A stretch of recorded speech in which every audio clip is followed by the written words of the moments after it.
Here we go. You really think you have a chance against us, Mr. Cowboy? Hey, motherfucker. What you like to do? Oh, I don't know.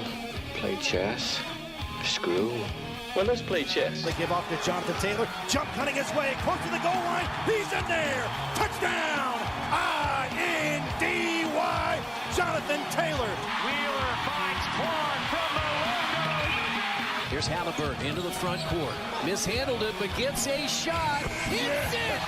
Hits it. John, I have never been better to be on the air with you here in Indianapolis, a place where so many of my dreams have come true. The Ride with JMV on 93.5 and 107.5. The Fan. Jalen Travis, tackle from Iowa State, to the Indianapolis Colts at number 127. And then the next two picks, 189 and 190, both to the Indianapolis Colts. Pick number 189 was Notre Dame quarterback Riley Leonard. And pick number 190 was Alabama defensive tackle Tim Smith. Lillard driving, pulls up right of the lane, short jumper, rattles off, tapped off the glass by Antetokounmpo, who tumbles to the floor, controlled by Indiana. Halliburton to Turner, drives the lane and converts right to left with the left hand. Pacers lead by 5. Halliburton on the logo at center court. Working the left hand to the edge of the arc. The shot clock is at 10. Played by Portis. He'll launch a 3 from the left edge and put it right through the middle. 13-point Indiana lead. Gary Trent Jr., Giannis Antetokounmpo, Bobby Portis Jr., Kyle Kuzma, and Kevin Porter Jr. And there's a driving right hand coming in from the right side. Kuzma, it doesn't work, and the Pacers take it to the other end. Turner runs right into Antetokounmpo, and the bench rises to its feet as he threw it down. 68 seconds left in the third as McConnell comes down the left side. He's cut off, sends it to the right edge. Another wide open 3. This time, though, it is not connected with, as Halliburton left it off the front of the rim, and then Green a long pass. And what a play by Neesmith! Portis had a layup left edge, and Neesmith still down at the other end as Halliburton drives to the goal, scores, and draws the foul. McConnell with the ball, perimeter right, drives to the right wing, continues to the right baseline, across the lane, right to left, and he lost the ball as he tried to go up in the corner. Halliburton picks it up and heaves up an air ball. He did beat the shot clock, but here comes Antetokounmpo up the left edge. Prince, who's been totally ineffective in this series, misses a 3. Halliburton with 3 seconds to go. Long pass to Toppin, who lays it in. Pacers are up 3 games to 1 as they take this one 129-103.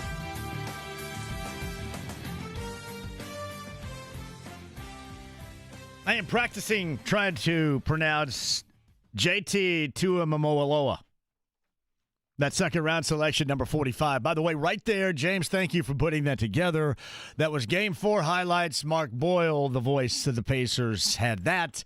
I've got a lot to talk about between that and the NFL draft that began Thursday. If you missed it on Friday, take it easy, Jake. Tyler Warren joined us for a quick conversation. Shout out to the Colts and Matt Conti for getting that done.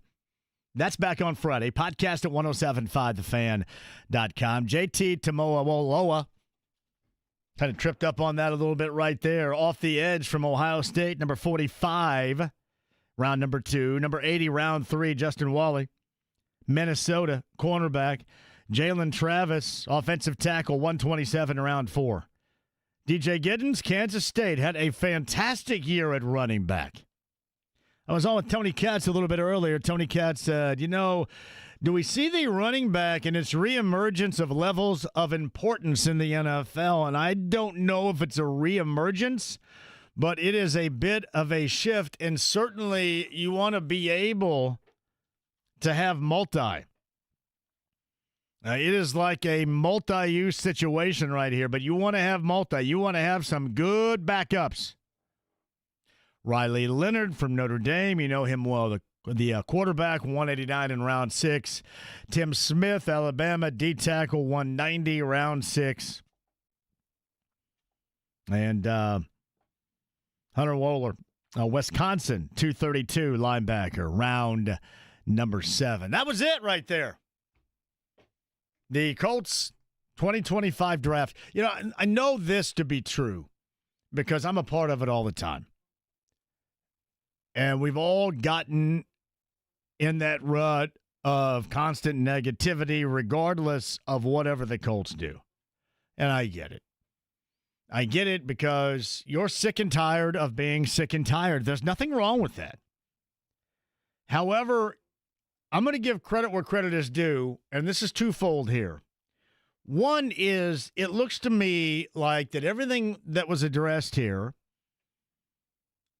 it was addressed with a thought in mind for positions that would be necessary. Like, to me, this was like Chris Ballard, much like in free agency, saying, all right, we've got to craft now a defense for the defensive coordinator. My ass could be out of here after one more year of mediocrity or less. So I know my philosophy, and I know my process. And I may go home at night and look in the mirror and say, this absolutely is what wins you games, but it hasn't won games here. Thus, let's try something a little bit different. Nobody's ever going to own up to that. I don't expect them to own up to that. But it is okay if you look on paper right now and suggest this team had a nice draft.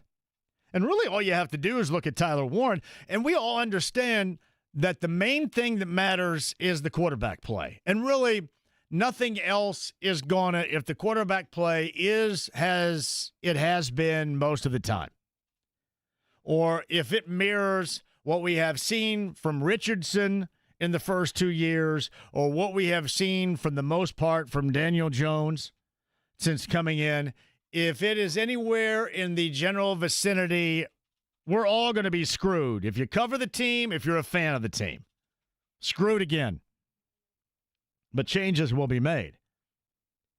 But you also are allowed to look at this draft and say, all right, I do understand it. Chris Ballard said this back on Thursday. It was easy. I actually sent that out in an X message right before this pick happened. When Tyler Warren was still on the board, I said, hey, this is going to be the easiest decision of all time right here.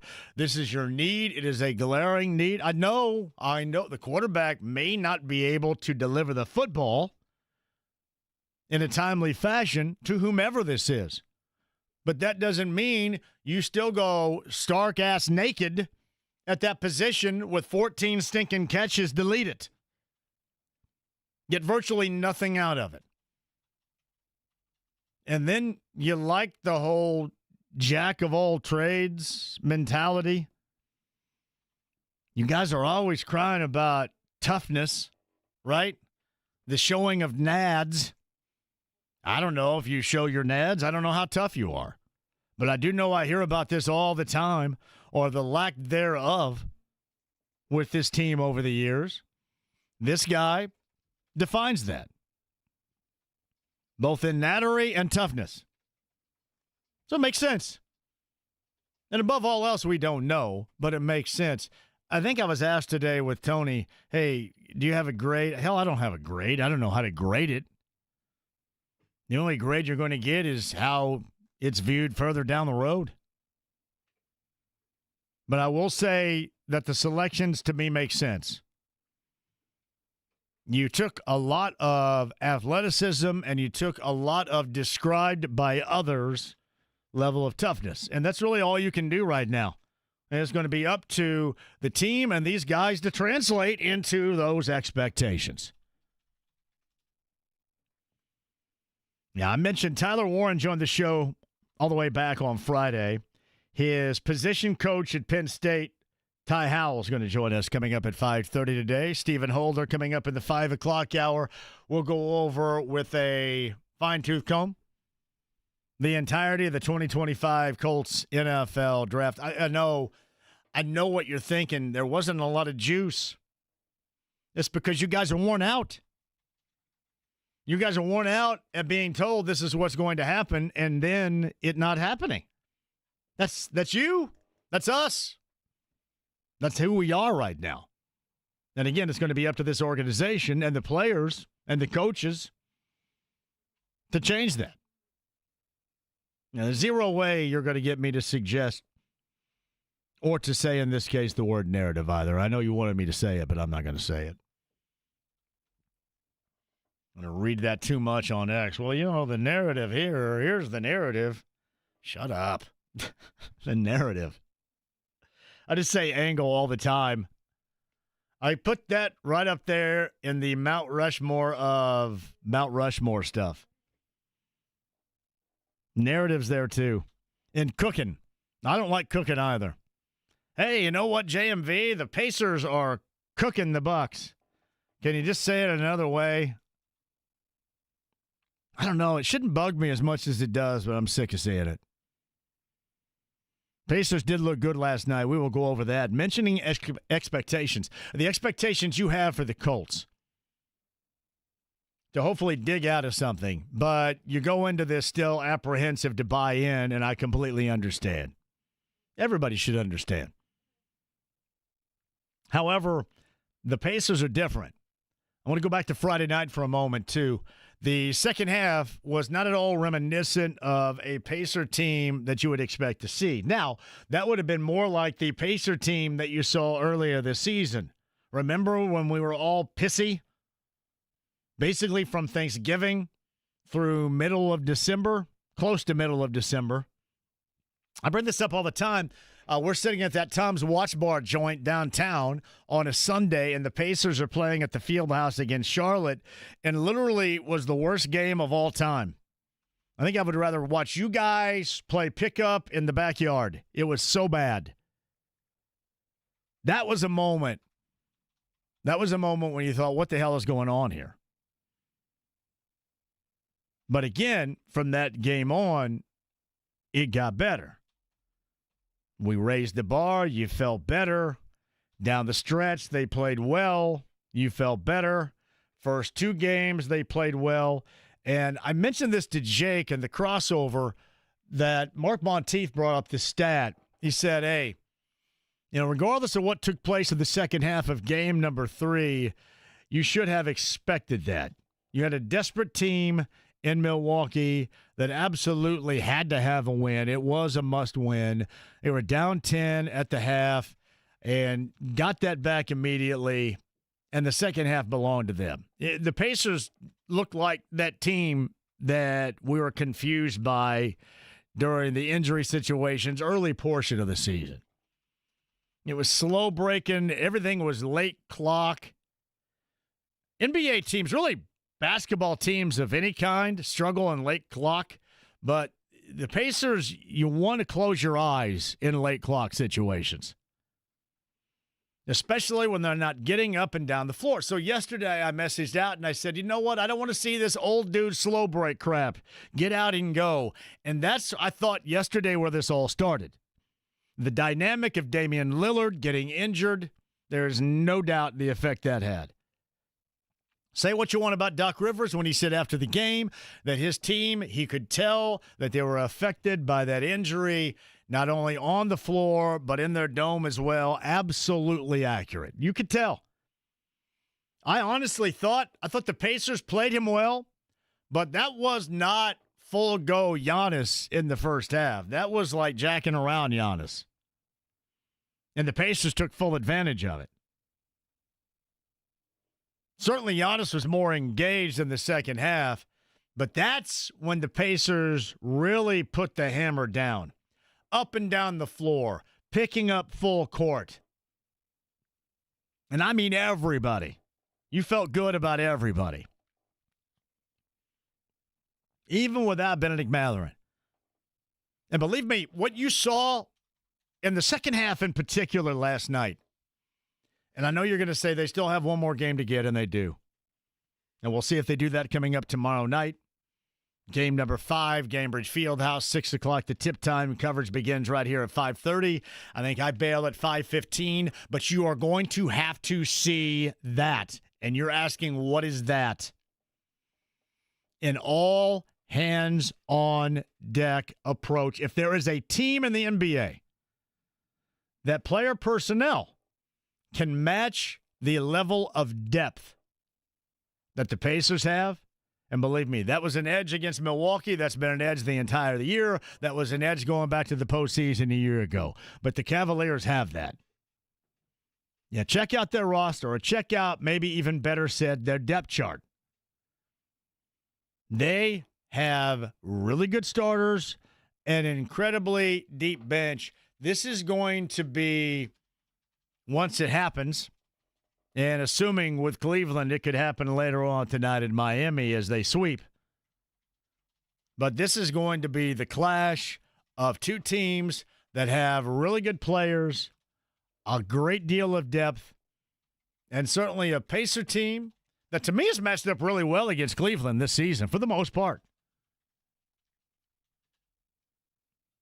And Cleveland had, by their standards, even going back to the LeBron era, the couple of LeBron eras, it had an incredibly impactful season.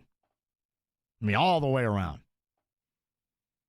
When you think of positions, like, for example, if you look at the Pacers matched up against the Bucks, and you can pick and choose positions where you really feel good about the Pacers, match them up against Cleveland, and you may not feel as good.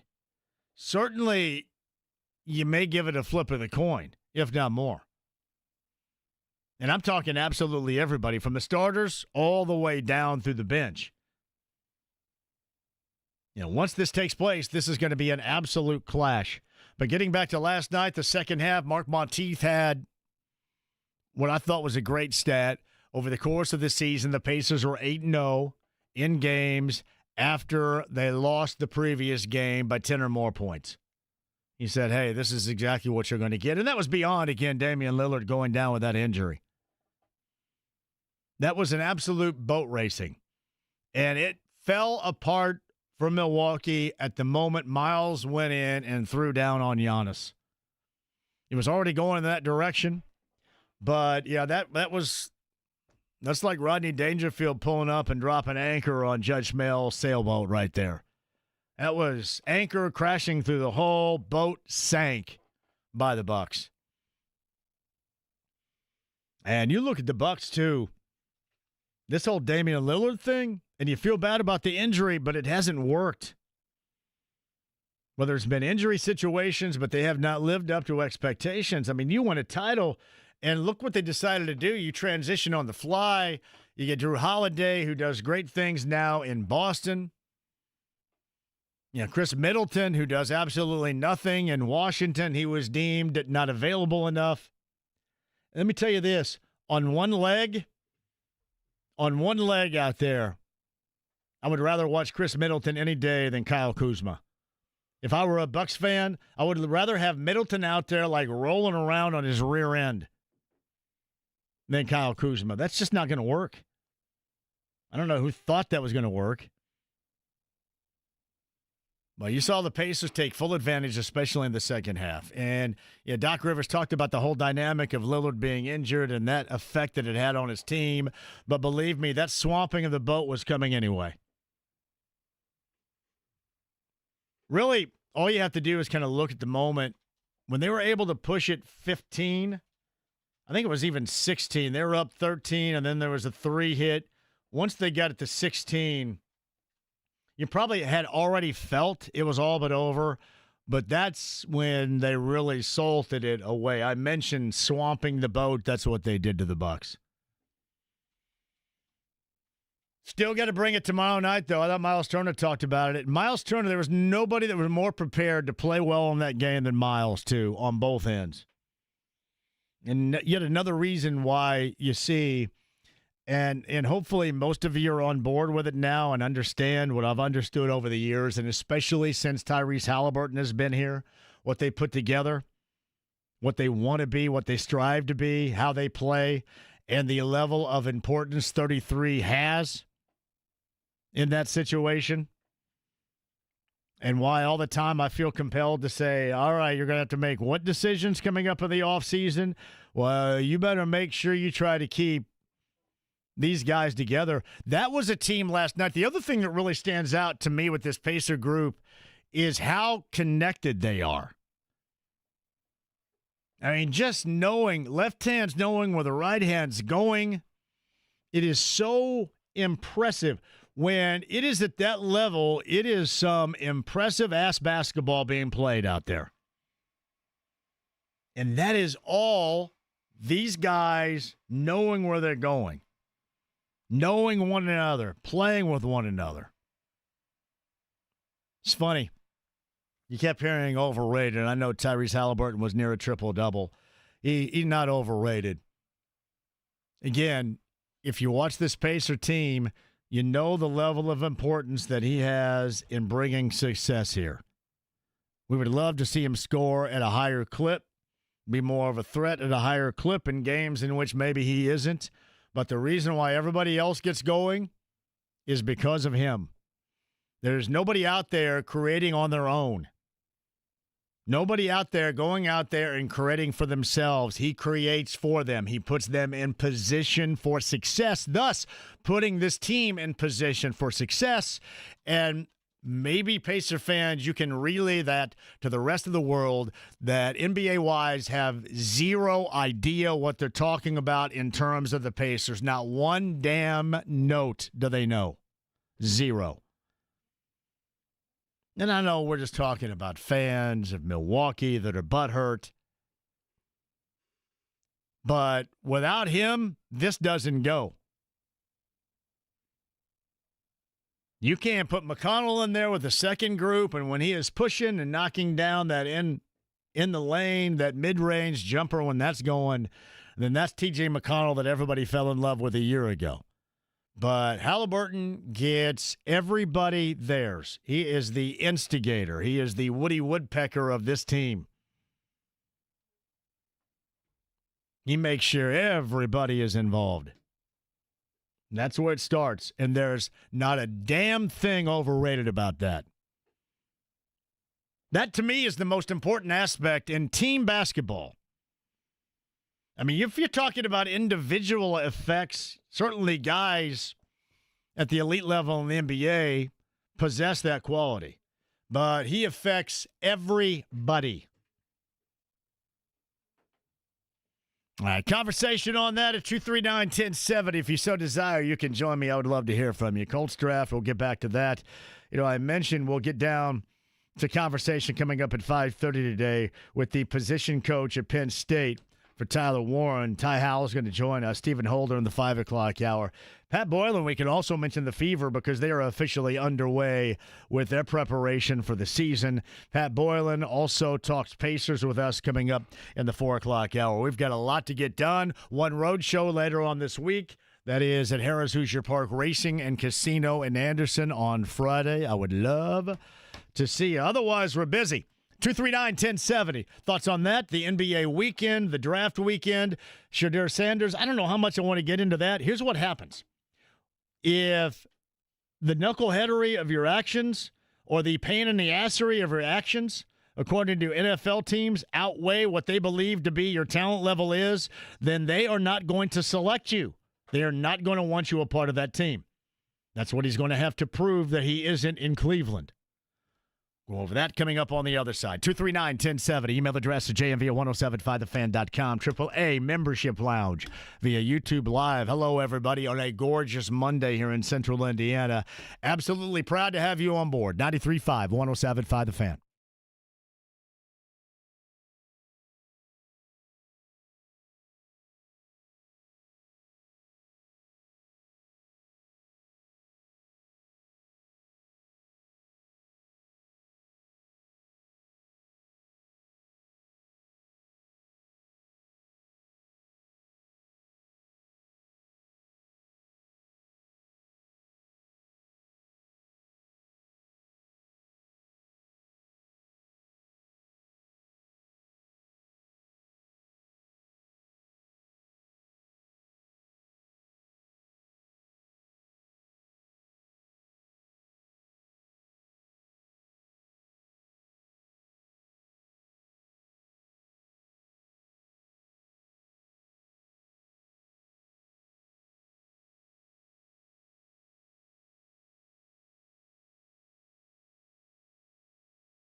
Or Stephen Holder, 5 o'clock hour. Ty Howell is the position coach at Penn State. For the tight ends, we'll talk about Tyler Warren. Tyler Warren on this show back on Friday podcast, 1075thefan.com. Eddie White of the Pacers and the Fever in studio. We just burned a cake right there, brothers. It still smells. You smell it the does. matches? But is that a great cake or what? I know it. That's almost it's like the anti-weed smell right in here. It's a $55 cake. Are you kidding me? Swear to God. Who makes this cake that we can burn? It's on the lid here. Hold on. Yeah, we got it. Let's give him some love. Sweet Escape. Sweet Escape. So who came up with the idea, let's burn the top of this cake to see the message inside? The Fever marketing people, I think Shayna Sangster's the head of that. And, Yes Sirs was very popular this year at the Pacers. Yeah, I love it. So they came up with the Now You Know, and the top of the cake, if people are listening, imagine a cake, and the top of the cake says, what's the hottest story in the summer? Well, JMV took a match, Fever match. Yes. He literally burned the top of the cake. It burned up. That's and awesome. It says, now you know it's the Fever. So it's it's your buddy Stephanie White started training camp yesterday.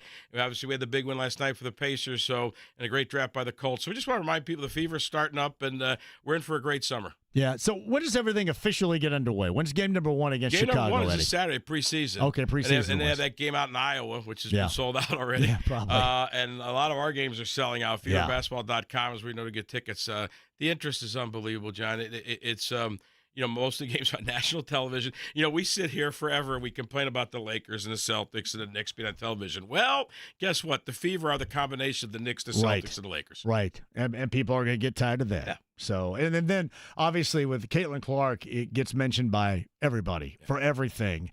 And I've always loved it how all she cares about is hoop and plays hoop. And that's what she's all about. Because in the world or the bubble of the world in which she lives in, you know how difficult that would be? I was blown away last year. That young lady, college graduate, just out of college, that in the whole year, I thought the league made some mistakes. I thought players made mistakes, our coaches, whatever. The one person who kind of almost did everything right, mature beyond her years, reminded me a lot of Peyton Manning, was Caitlin Clark. Right. And obviously, she was under spotlight for the last 3 years at Iowa, but the spotlight here was unbelievable. And now she's surrounded by some really, really good players. You got a great coach, and the Fever should contend for the championship this year. And we like titles in Indiana. New players in, Sophie Cunningham being one. We got to get her on the show at some point as well. But a lot of new players, and expectations are at the ceiling right now. They are. And so what did you think of that game last night? I loved it. I was going crazy at home. I just said no slow break like Friday night in the second half. And they got out and they pushed. And I knew the game was over. When Miles went up on Giannis and dunked on him, you kind of knew. Even before that, you saw Lillard go down. It was going to be tough. But you knew at that moment that the game was over. I always tell you this privately when I see you. And once in a while when I'm on publicly with you, that the guy who has been in Miles's corner, so as long as I can remember, is you. Is me. And I couldn't help but think of you when I think it was back-to-back possessions almost when he blocked Antetokounmpo, and then the next one, he tied him up. That's Miles Turner defense. And then, the third quarter, we had an 8-second violation. We held them to 19 in the fourth quarter. The old defense wins championship. The defense was around last night. It was, too. I mean, it was. They went at Giannis. You saw the way that in the first half, other guys got involved, whether it was Porter Jr. or Green. In the second half, it was Giannis. But you can see the defensive game plan. I mentioned this to Jake a little bit earlier, Eddie. I think that we don't bring up enough the support staff, coaching-wise. I mean, really from top to bottom. You talk adjusting for games like that. It's beyond Rick, too. Rick is the head coach, but everybody else just does such a great job as a group. Absolutely. And I mean, and speaking, that leads me to this. I know I got to go back. I want to ask you a question. Yeah. You've watched a lot of playoff basketball. We always hear that when the playoffs start, these teams, they shorten their benches. You got the short bench. Okay, da-da-da-da-da. But what has been our forte? What has been our strength? Yeah. It's been bringing the Army off the bench. And last night you saw Halliburton with 4 guys off the bench. Halliburton and 4 non-starters were extending the lead.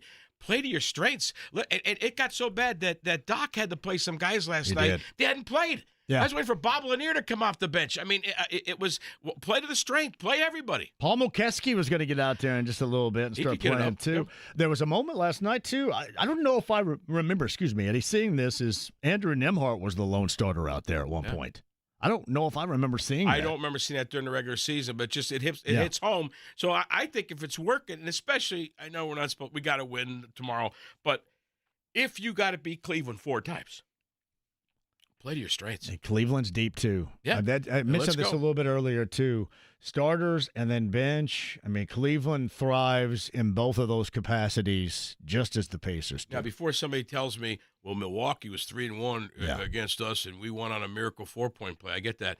I remember we were 3-1 against Cleveland this year. Yeah. So, including that double overtime game at the end of the season, that wild But our thing. guys got to have a mindset like, okay, we can beat them, and we can't. We won a Game 7 last year at Madison Square Garden. You know, and I know they were injury, all that stuff the Knicks did, but you still got to win the big ball game. And last night we won a tough game in Milwaukee. So let's get tomorrow night. Deer hunting season officially 6 p.m. tomorrow. We take out Bambi. I'm going to be down there too. Bambi dies tomorrow at 6 p.m. I am curious. Are we allowed to talk about matchups with the Cavaliers, or we have to wait until everything's etched in stone? Well, I just brought it up. So if I get Nembhard's going to get Mitchell, right? Mm-hmm. Miles is going to get Allen. Who gets Mobley? Is it going to be Siakam? We're going to see a little bit of Siakam and Neesmith. Is it going to be Obi in there up there? Who gets Mobley? You with Neesmith and Siakam's defense? How about especially Neesmith? How about that block? Neesmith can go to big, or he can guard somebody his own size. I just wonder if they're going to, because Mobley is kind of the outlier here, unless they end up putting Mobley on Miles, which I don't think they will, because most of the time I've watched him play, it's been Allen and Miles, and then Miles can get Allen away from the basket, which is a good thing, but I just kind of wonder who's going to end up getting Mobley. And they also went out and got at the trade deadline DeAndre Hunter, and he's been a big deal for them as well. So the question I have for you, I mentioned this on the postgame show. I almost said last night, but it was really earlier today. Sure it was. It was earlier today. The play that Neesmith made. The ball. To me, that reminded me of, like, we see that receiver, that tight end, make that great one-handed play in the end zone in traffic for just a pure athletic play. It's the one that you make every Saturday morning. Yeah, exactly. I just made it earlier today at the Hyper. Yeah. That reminded me of that. That was pure athleticism, timing, everything at its best. Yeah, it was. And he is a guy that is a combination of that and then want to. Yeah. He's got a constant. I thought Tyrese Halliburton talked about his want to when he's out there. If you're talking about somebody that may, die playing basketball, that's not literally, but figuratively here. That's how he approaches each and every game, really on both ends, and he has been huge for them. Yeah. Well, thanks for letting me enjoy the cake. One more can you time. eat the cake? You're like I can't. But James will eat some. My kids will eat some. I mean, are you on GQ? Is there a Southside GQ magazine that I'm aware of? I'm trying. I think I'm like at 175. I'm trying to get to 172. I was at 255 back in July. When's the last time you were 175? High school? 8th grade. Really? Yeah, it's been 8th grade. I'd be the same way. 170. Yeah, probably. Yeah, 8th grade right here. Well, God bless you. I feel. Thank you very much. I feel fantastic, and that's what it's all about. It's blood pressure. It's feeling. It's sleep. It's visceral fat. All this stuff that's bad for us when we get older. Yeah. I'm getting it to hell out of Dodge right here. But the cake looks outstanding right there. Cake looks good. I'm sure some people eat it around here, and again, it's James the is all aroused. He's got cake arousal over there. I will enjoy the hell out of that. Yes, he will. So you'll be saying, now you know when you eat the cake. There you go. Now you know for the fever. All right, thanks, guys. All right, tomorrow night, 6 o'clock. Remind everybody, Eddie, 6 o'clock is that early tip time 6 because o'clock, NBA television scheduling screwed. Right, yeah. And the doors are going to open at 4, and weather permitting, we're going to have a gala outside and stuff going on, and it is a gold out. So the first game 1 was a gold out T-shirt. Game 2 was the towel. Tomorrow will be a different graphic on the front, but a gold T-shirt for everybody. I say this all the time. I tell Chad Buchanan this. I've never been so invested in enjoying a group of dudes as I do with these guys. Would you agree? And that started 3 years ago, and it's kind of grown. It's every year. It's the most likable team. There isn't a knucklehead in the roster. No, it's why I've supported Miles. Because I was in early on how much this place matters to him, and how he wants to win, and how and everybody else is looking at the shortcomings, and I look at how they play with him. And again, I mentioned this regarding Tyrese Halliburton. He is not in any way overrated because these guys all get theirs by virtue of what he creates or orchestrates for them. He's the reason why this team is a winner, and it's a team. It's not just a one individual dude. he is not overrated because he brings winning with what he does here. And that's what matters the most. At least that's what we're told all the time until somebody talks about, well, he hadn't scored 25 or they're getting out rebounded by 3 or whatever. It's about winning the game. And he brings that because nobody else plays the same without him getting them involved. Is it That's true he had more assists last night than you've had in the last 5 years? Oh my goodness! We have 15 last night. Yeah, you haven't had that last 15 years, right? Yeah. Well, I can't make the jump. I can't make the jump pass like he does. You don't pass, period. No. Okay. I can't. That's okay. Look at that. Good to see you, buddy. Hey, now you know. Yes, now you know. There it is. With the Fever. It's Eddie White from the Fever and the Pacers right here. 6 o'clock tomorrow night again. Tip time for Game 5 at Gainbridge Fieldhouse. Bucks and the Pacers. Pacers a closeout opportunity. Quick break. Back with you next.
with JMV. Have you ever killed anyone?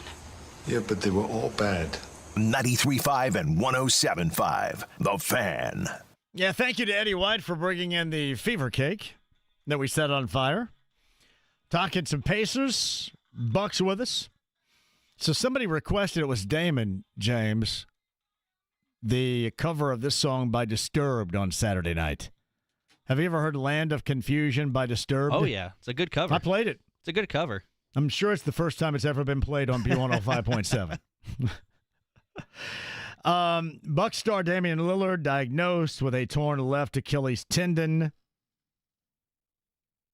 And obviously now the Bucks going into, if we believe the Pacers close them out coming up tomorrow night in Game 5 at Gainbridge Fieldhouse, an incredibly uncertain future. So the entirety of 25 and 26 as well. I guess it depends on how quickly he can get back. But Evan Sidery had mentioned murky territory with the current look of this team. It's incredibly truthful right there. Devastating for the Bucks, for Giannis, and certainly for Damian Lillard last night. A torn left Achilles tendon, and you could tell by his reaction, his response on the floor, that he knew it right away. Somebody had asked me regarding my thoughts on Shadur Sanders and why the slide, and here's the issue that he has, but you have the opportunity to rebuild it. He is viewed as being more knuckleheadery surrounding him, more of a headache with everything going on with him than his talent, because like most of the time this doesn't matter if the talent is there. But if the knuckleheadery or what they don't like about you or your perceived lack of leadership, I'm just telling you, there's a reason why all these teams decided to pass. And a lot of these teams decided to pass by virtue of a need at quarterback too. He has a chance to make up for it right here, because this is really what matters, is what he does now. But it was nothing more than that. All right, so right now, everything else that goes on around him outweighs his level of talent. And you can like it, you can loathe it, but is that 100% the truth? It is. Maybe there's some personality conflicts with his father, but it normally doesn't matter. If you are talented enough, things will get overlooked. If they question your talent and the jackassery in their belief is higher than your level of play, then that's what happens. So, is it leadership value? Is it everything that swirls around him that other teams don't want? All of the above. But again, the good thing about sports is he gets the opportunity now, if he has the talent and is able to get something done, to get everybody back. And really, that's what you ultimately want, isn't it? It's a chance. It's a chance, especially in this case, to get everybody back, to tell you how everybody was wrong, because everybody passed on you, if not a number of times. Truly, it's up to him. 239-1070. Mike's in Brooklyn, New York to start this show. Hello, Mike. How are you? Hey, JMV. Yeah, listen, Colts fans, I guess we can all have a consensus. This draft went about as well as we could have hoped for. Exactly. It did. Got the guy that we all were hoping for. Most of us was. We didn't have to give up anything, which was the most impressive thing. You got to give Ballard credit. He knew he was going to be there at 14.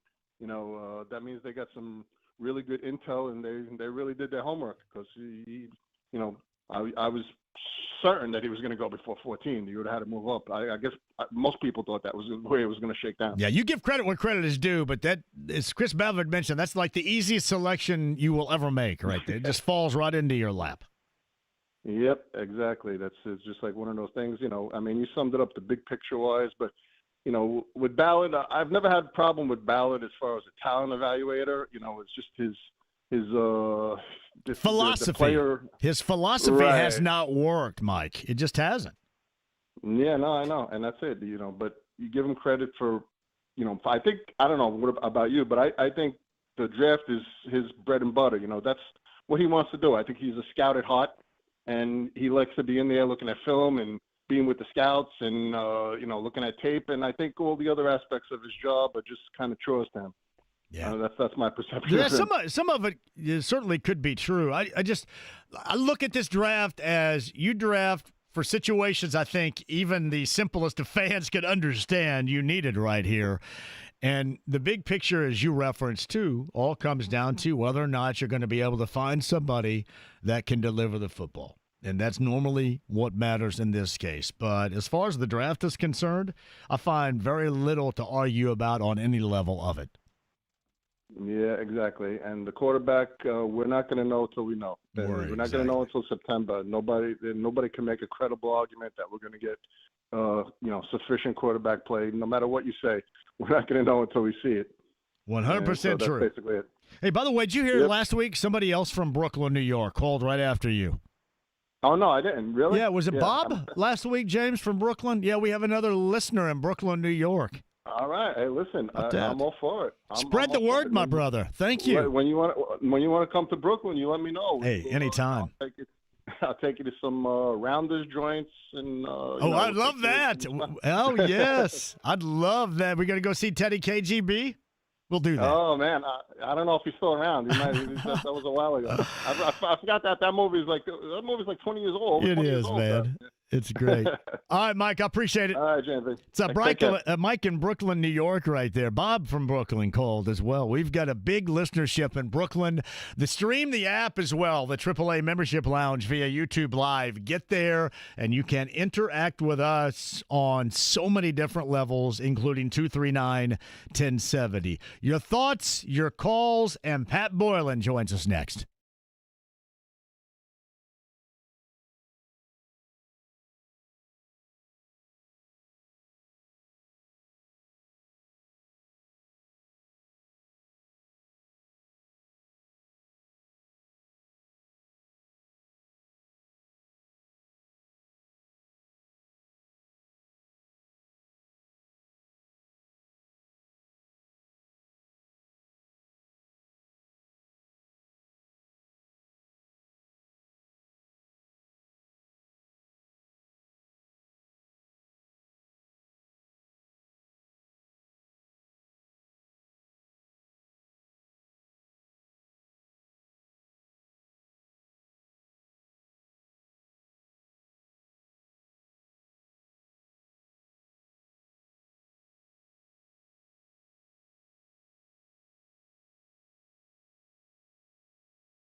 The Ride with JMV. Pay him. Pay that man his money. 93.5 and 107.5. The Fan. I would go check out Mike in Brooklyn and maybe some of the broadcast or filming locations of Rounders. I love Rounders. You a big fan of Rounders over there, James? I've actually only ever seen it one time, but I did enjoy it. I have never played poker before. How about that? Really? Am I less manly because of that? I mean, I've played poker, but I'm not good at poker. I routinely get cleaned out by my friends if I do play with them. I just watched that, and a lot of things that I don't understand I have to ask. Like, I didn't really understand the flops, the nut straight thing. I have no idea. Yeah. It sounded cool, though. But I love, oh, yeah, man. Was it 3 stacks of high society? Is that 30 grand? How long would it take, if somebody out there plays poker right now and you consider yourself good, how long would it take you to teach me? Now, keep in mind, I'm not very bright. I don't know how much of a role that might play. But how long would it take you to teach me as your protege? I've never played in my life. Here's one of the problems with gambling and gambling games I have is losing, because losing sucks. And losing sucks is magnified, like double sucks, if you lose money in the process. So I've never really been a big fan. I guess because I grow up and I go to Easton Green and we get to high school, we do all this winning, and then we get to high school and then all the winning stops. I've did so much losing that it sucks. I don't like the losing of it. Like Brett says, 10 minutes? I mean, wouldn't I have to follow you around like your intern? I'm your poker intern.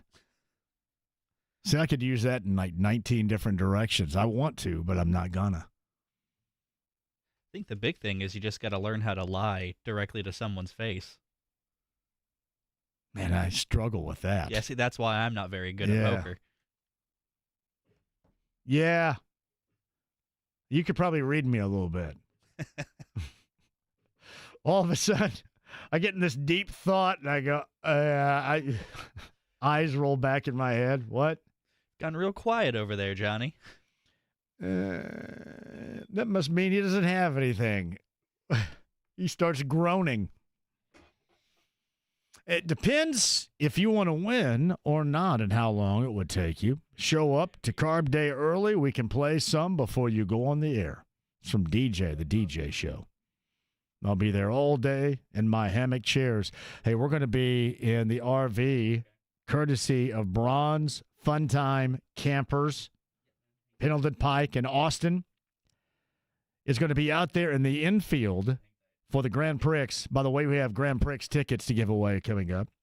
So Grand Prix tickets we'll give away, and we're going to be out there in the infield for that. But in the Coke lots for race weekend all the way through Carb Day until Monday.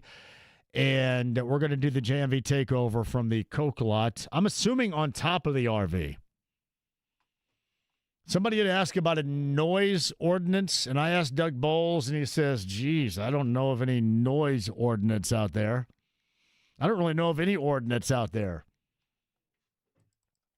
Back to that in a second. On the Andy Moore Automotive Group hotline, Pat Boylan's got fever and pacer responsibilities right now. He's incredibly busy. We're very fortunate to have him on the show right now. Do you play poker? I know just enough to be dangerous, and the problem there is, to me, it's like you could teach. I could teach you poker in 10 minutes, but the degree and the level you'd need to be able to understand it and play it with people that regularly play poker, that would take hundreds of hours, I think. So it's not something I play very much, but the biggest issue is because I'm not as good as the people that do play it regularly, and you're preaching to the choir on losing is worse than winning is good, I think, which is why I don't like gambling either. Well, I mean, losing money, that's magnified by like 1,000 right there. It's why it's a struggle for me in sports wagering, because inevitably you're going to lose. And I worked my ass off not to lose my money because somebody didn't cover a damn spread here. You know what I mean? So that's a struggle for me. Yeah.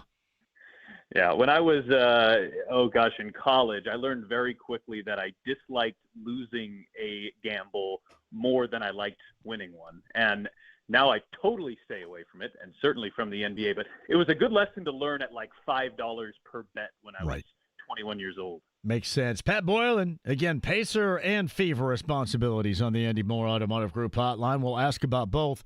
So I mentioned this to Eddie White when he was in studio a little bit earlier. That was the first time I can remember seeing one starter in Andrew Nembhard on the floor with the backups. And I believe the second half of that game last night. Had we seen that very often? Did I just miss it in the past? Because I thought last night maybe was one of the first times or one of the few times, I guess, Pat, I'd ever seen it. Yeah, I don't know specifically if that's right, but it's certainly, if it has been used, it's pretty rare. And one thing I think Carlisle has done a nice job of all series, and this is just something he's good of in general, is he doesn't run his guys up. You don't see what happened with the Lakers and J.J. Redick happening with Rick Carlisle. Now, part of that is because the Pacers just have more depth and a deeper bench and more guys to go to, and frankly, in some cases, more guys than spots that you want to use. But when he needs to, if he needs Halliburton to have a 38, 39, 40-minute game, I'm confident that he's willing to do that. But he's not going to run those guys out there just to do it. And I think the Pacers have looked the fresher team in this series for most of it, in part because of that. So Pat Boylan is with us, too. I was most impressed last night because they got out and ran and dictated the terms, which I think we expected, and we're disappointed about in the second half, certainly in game number 3 in Milwaukee on Friday night. And we can talk about Damian Lillard going down, and there's no doubt that had an incredibly profound effect on the game at that moment and then moving forward. But this was Pacer basketball full time, I mean, the entire way. And we see, again, when they play and establish and dictate the pace of offense, especially when they knock down shots like that, your defense gets that much better, and it demoralizes the opposition. Like Milwaukee looked demoralized, and I know that they were dealing with an injured teammate and all of that, but you could tell that had an incredible effect on them as well, because they were, including Giannis, it looked like oftentimes of the second half out of it.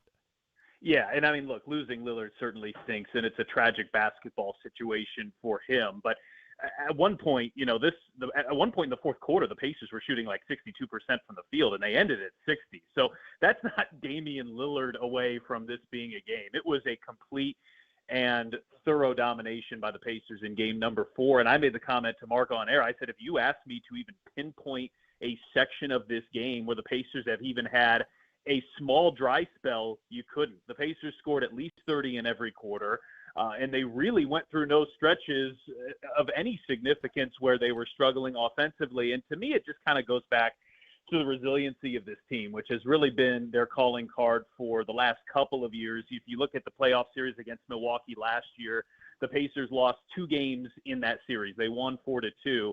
The 2 games they lost were both double-digit losses in Milwaukee, and the following game in both of those instances were Pacer double-digit wins. And we know Game 3 was a double-digit loss, and Game 4 was a double-digit win. So that's just kind of been their MO. And then also you can look at it this year too, because on March 10th, the Pacers lost their 3rd straight game in Chicago, I believe. And it was really one of the few bumps in the road past that December 8th turning point. The Pacers then hosted Milwaukee for their next game, and that was the Tyrese Halliburton 4-point play, which kind of got things back on track. But since that March 10th loss, the Pacers have not lost 2 games in a row. They have not lost back-to-back games since then, and that was 49 days ago. So that carried over throughout the regular season. It carried over into the playoffs here so far as well. And when this team has, had an off night over the last couple of years, more often than not, they've responded pretty resoundingly, and a great example of that last night. I gave Mark Monteith credit on this stat. He had mentioned, I think I saw this on social media, that you expected Game 3 kind of go the way that it did. I didn't expect really the second half to look like it did from a Pacer angle. However, he said when they lose by 10 or more this season, the following game, they're 8-0. And I thought that was a stat among these stats that we have talked about, both leading up to that game and then after the game, that has held true. And certainly that's how it looked last night. Yeah, there you go. I mean, that's as good of an example as anything that I just recited there. And it's just the offensive execution we've seen a couple of times in this series already, where the Pacers play a full 48 minutes without really struggling. And even if they have gone through some dry spells, they're getting good looks. And I even think back to Game 1, like the first few minutes of Game 1 were not great, but I remember thinking they've had 10 possessions here, and every possession has led to an open or a wide open look, and you just have to feel like shots are going to start falling. And then they did in Game 1, and they really have ever since. And when they're able to move the ball like that, I mean, the stakes were not as high and the execution wasn't quite as high, but the Pacers had maybe the best playoff offensive performance in NBA history in Game 7 to beat the Knicks. They scored 130 points. They shot 67% from the field. That shooting percentage is an NBA record. The Pacers weren't quite there last night, but 129 and 60% from the field. 60% is a crazy number in the regular season. It's almost unheard of in the playoffs. And so to be there at the end of a game, not at the end of a quarter, but at the end of a game is really a spectacular number to hit. And the obvious question now becomes, as the series comes back home, can they carry some of that momentum with them? To be honest, I thought Game 3 was going to be the toughest. It certainly was. I thought Game 4 might have to be one of those that you grind out and maybe pull away at the end or win a late type of execution game. And the fact that the Pacers didn't even really need that, the fact that there were fans filing out of Fiserv Forum early in the fourth quarter, I think was really one of the more impressive performances from this team and really the franchise over the last decade or so in the playoffs. He is Pat Boylan of the Fever and the Pacers. He's on the Andy Moore Automotive Group hotline. Describe in your own words the importance, the significance of Aaron Nesmith, because with his play on the floor, certainly here recently, I think we've seen every bit of the reason why he is so important to this team. Maybe Pacers fans, when he has the ball, should be chanting underrated like the Bucks fans do to Halliburton when they chant overrated, just because, I mean, this guy, like, that's the definition of Aaron Nesmith. He's not somebody that jumps off the page, albeit he had one of the best highlight plays I think I've ever seen in that chase down block, and then Halliburton turns it into a three-point play. But, he's somebody that just he's a little bit twofold in this regard. He's never fazed by the moment. It just feels like whenever it's a big game or a big moment, he never is overwhelmed by that. But at the same time, he's very physical. He's willing to get in your face if you're going to get in his face, and he's just the perfect type of player that makes everything else work. You know, he's a good defender, he's a good shooter, so he's that 3-and-D type of player, but just the toughness that he brings, and I think that really kind of has a way of permeating the Pacers in a lot of ways. And so I don't think you can overstate just his significance so far. And look, when he's hitting shots and he's got that offensive game going, and frankly, he was really good in Game 3 too. He was one of the two Pacers, I would say, he and Siakam, that had good nights in Game number 3. And if you look at what he's brought Indiana since he came back from that injury that kept him out for about half of the year, since he has come back, he shot the 3 ball extremely well. He's been efficient offensively, and he's obviously one of the Pacers' best on-ball defenders. And all those little things that he does really add up, a little bit like Andrew Nembhard in that regard. But, yeah, I mean, he continues. You wondered after having that great close to the season, could he have this type of impact in the playoffs too? And he certainly has, and I think at a higher level than he was last year too, which I think would give Pacers fans and the coaching staff and the roster and all that a lot of optimism here. All right, what has to happen tomorrow night for them to close and move on to the Eastern Conference semifinals again, Pat? Yeah, I think it's just harnessing what's worked so well in the playoffs for this team over the last couple of years in Games 1 and Game 2. It felt like to me the Pacers were simultaneously the more energetic and the more focused group in Games 1 and 2, and certainly in Game 4 too. But you have the crowd to feed off of, the energy to feed off of. The Pacers had kind of a similar situation to this last year against Milwaukee, albeit in Game 6. You know you're facing Game 7 if you lose, so maybe a little less pressure there.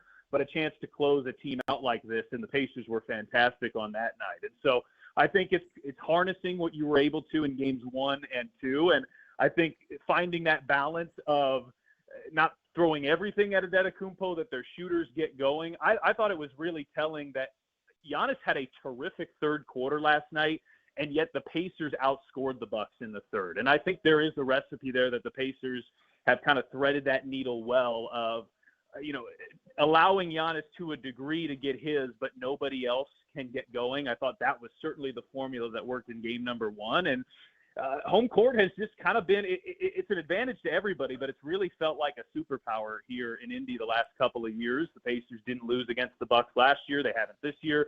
They didn't lose against the Knicks. It's really only been the Celtics that the Pacers have lost at home again. So I think it's harnessing, frankly, what you've seen from this team in the first and the second round the last couple of years, including games 1 and 2 against Milwaukee. And it's an earlier tip time. It's 6 o'clock, but I have full confidence just after experiencing games 1 and 2 that the crowd will be a major, major advantage in Indiana's direction. And hopefully you get off to another fast start. That's been a major, major key in their 3 wins. Indiana's gotten off to great starts and then rode them to victory. So I think that first quarter, if you're Milwaukee and you're down 3-1 and then you're down by double digits in the first half, do things start to splinter a little bit? And that's something the Pacers certainly, I think, could try to take advantage of here in game number 5 tomorrow. He is also the voice of the Fever. Pat Boylan is with us, officially underway with a season of lofty expectations. As far as those expectations are concerned with this group, with the new head coach, with Caitlin Clark, the new players,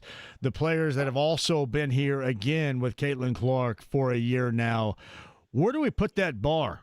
Where's the ceiling for this team in your estimation before we start? Well, if you ask any of the players, they're not shy from saying they feel this group is capable of winning a championship. And you've got 5 starters that are, if they go with this starting 5, that have all made an all-star team in their careers, and a couple that have won championships. And that's the big difference from last year's team to this year's team.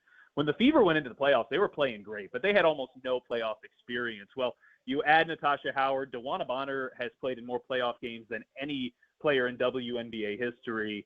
You add a ton of playoff experience there, and Sydney Colson and Sophie Cunningham off the bench. So you have taken this team's greatest weakness was just its lack of experience, and you have overloaded it with experience.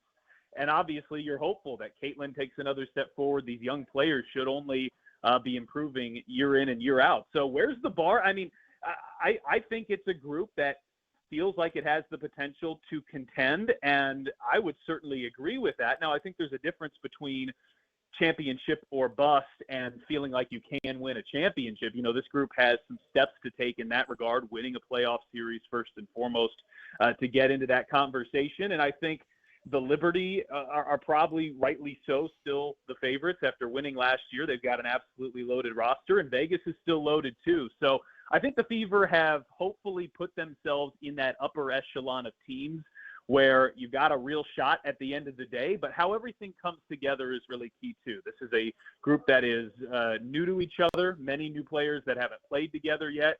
But something that was pretty unique is that many of these players were in market in Indianapolis before training camp even started on their own accord. And you don't get that very often, especially in the WNBA, when oftentimes you have players playing overseas and kind of filtering in during training camp. So in terms of them gelling together, I think there's a sincere hope and optimism that all these players being here and being together for a little bit now, frankly, and the regular season doesn't start until May 17th, that'll pay dividends down the road.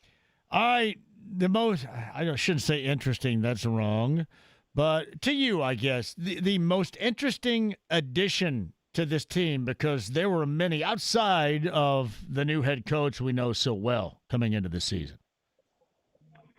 Yeah, that's a tough question. I haven't thought about it in that framing. I mean, the two that come to mind are Bonner and Natasha Howard, but I will Bonner is the more accomplished of the two, although they're both extremely accomplished. And if I'm going to pick one, I might pick Howard, just because I feel like her skill set is a exact replica of what you would create, of what you would want from that position when you have Caitlin Clark as your point guard. She runs the floor. She's athletic, and she's going to get out and go. Her nickname is Flash for that exact reason. So she's going to get out and go. And the Fever, who saw Kelsey Mitchell run the floor really well last year, and Lexi Hull, they're going to add a player like Natasha Howard, who that's what she does best. And she's a good rim protector, too, and she can knock down the three. That's not the only thing that she does. But I think that rim running and then the Clark vision and the get-ahead passes, I mean, the match there just seems so perfect. So I'm fascinated to see how those two look on the floor together. And then, just how everyone is capable of sharing the ball. I think you've got 5 different players in the starting lineup who are all capable of averaging, 17, 18, 19 points per game. And is that going to happen when you have 5 players who are capable of that? That's one of the challenges for teams that amass talent like this. But then that's where Stephanie White and her experienced coaching staff come into the mix, and I think are just extremely beneficial. As she's seen a lot, she's been through a lot, and she's one of the best coaches in the world. And so having her to kind of navigate some of those challenges, I think is absolutely massive. So there are so many unique and interesting storylines, frankly, for this franchise going into the season. And we're actually getting underway with the preseason game. We'll have the broadcast. It'll be on NBA TV coming up here on Saturday. And then regular season tips off on the 17th. So we're not too far away from that either. We're almost there, too. By the way, tomorrow night in game number 5 at Cambridge Fieldhouse, it's a 6 o'clock tip time. 5:30, you guys are now taking over about 30 minutes of the show. I don't know whether to be mad or thank you for that. Well, just know. I think I'm going to thank you for that because I'm going to go drink a couple before I go to the game now. Thank you very much. There you go. Totally out of our control. Frankly, I would have preferred a 7 o'clock there. But, you enjoy the well-deserved 30 minutes of free time. Get a little drinking going on before I go down there and check out that game number 5 coming up tomorrow night. And again, I want to remind folks, and you'd probably say the same thing if you wanted to as well, as you still want to make sure that the crowd, Miles referenced that, I think, after the game, a crowd that is what normally a crowd is around here, even if this crowd tomorrow night is going to feel comfortable in the Pacers moving on to the next round. You still got to bring it, just like the players do. No question. And there is just no doubt that home court environment has been integral to the Pacers' success. In the regular season, they had a great regular season at home, too, by the way. I think the best regular season home record since the 13-14 team. Regular season and then into the playoffs here, this has been the best the Pacers have played in this building in a long, long time, and the fans are a huge part of that, and hopefully we're able to continue all this positive momentum into tomorrow. It's Pat Boylan. He is the voice of the Fever. He's on the Pacer broadcast as well, pregame, halftime, postgame, in-game. Pacers TV, Pacers Radio. He does a little bit of everything on the Andy Moore Automotive Group hotline. We'll look for you down there coming up tomorrow, Pat, and then talk with you a bunch over the course of the Fever season as well, my friend. I appreciate you.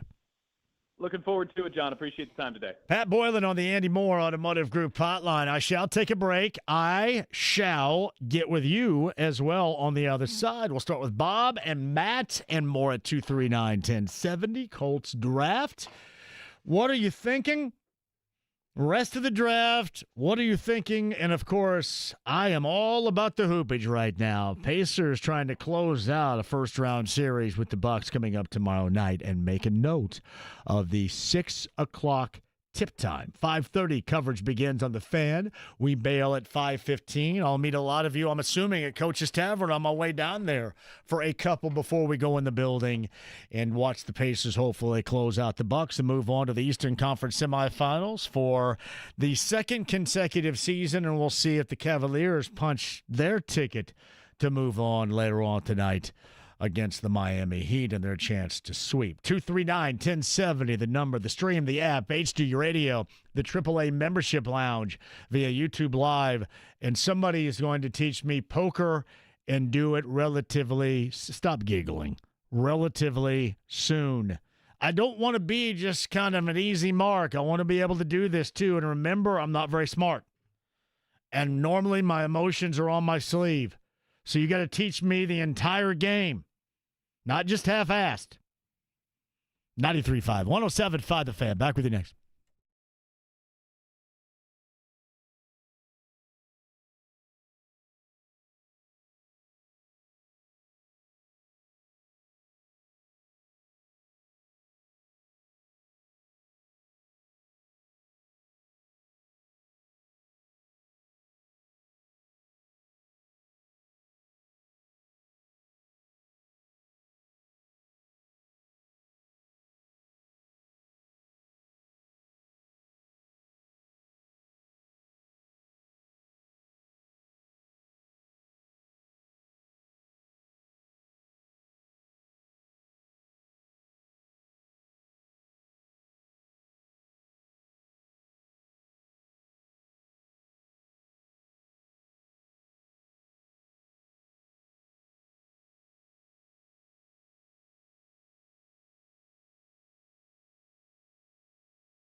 The cream, yeah. The cream of the crop. And there is no one that does it better. 93.5 and 107.5. The Fan. Got phones for you coming up here. 239-1070. Stephen Holder, top of the hour. Ty Howell, position coach, tight ends, co-offensive coordinator at Penn State. We'll talk Tyler Warren with the coach coming up here in the 5 o'clock hour as well. One road show this week, which is clearly not enough, but I'm excited. Harrah's Hoosier Park Racing and Casino in Anderson coming up on Friday. Cannot wait to see you out again. And this will mark so many days, including Cinco de Mayo, in which this show and all of us are out together. And I always say this. I need it. You need it. We all need it. These celebratory times on the road with the road shows, I'm telling you, they make a difference. They make a difference in our daily routine, our morale. It is a fun-ass time wherever we go. For example, with the Indy Ignite on Friday. And a shout-out to the Indy Ignite, officially playoff bound in their first season in PVF. So they lost 5 straight. And I believe punched their ticket against San Diego on Sunday. So their first year, and they're going to the playoffs. So a shout-out to the Indy Ignite for that. George Padgett, the head coach, friend of the show. You know that to be Katie Baird, friend of the show. Kylie Muir, friend of the show.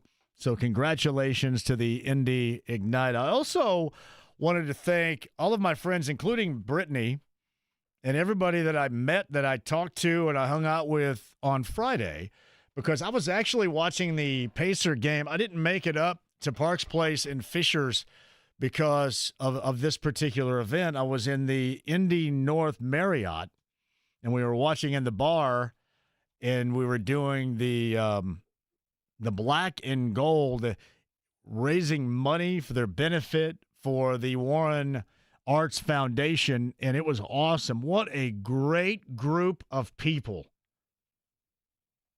that so care. Hey, believe me, there's nobody out there that knows like I do and understands what educators are going through right now, and I'm here for you. That was one hell of a time.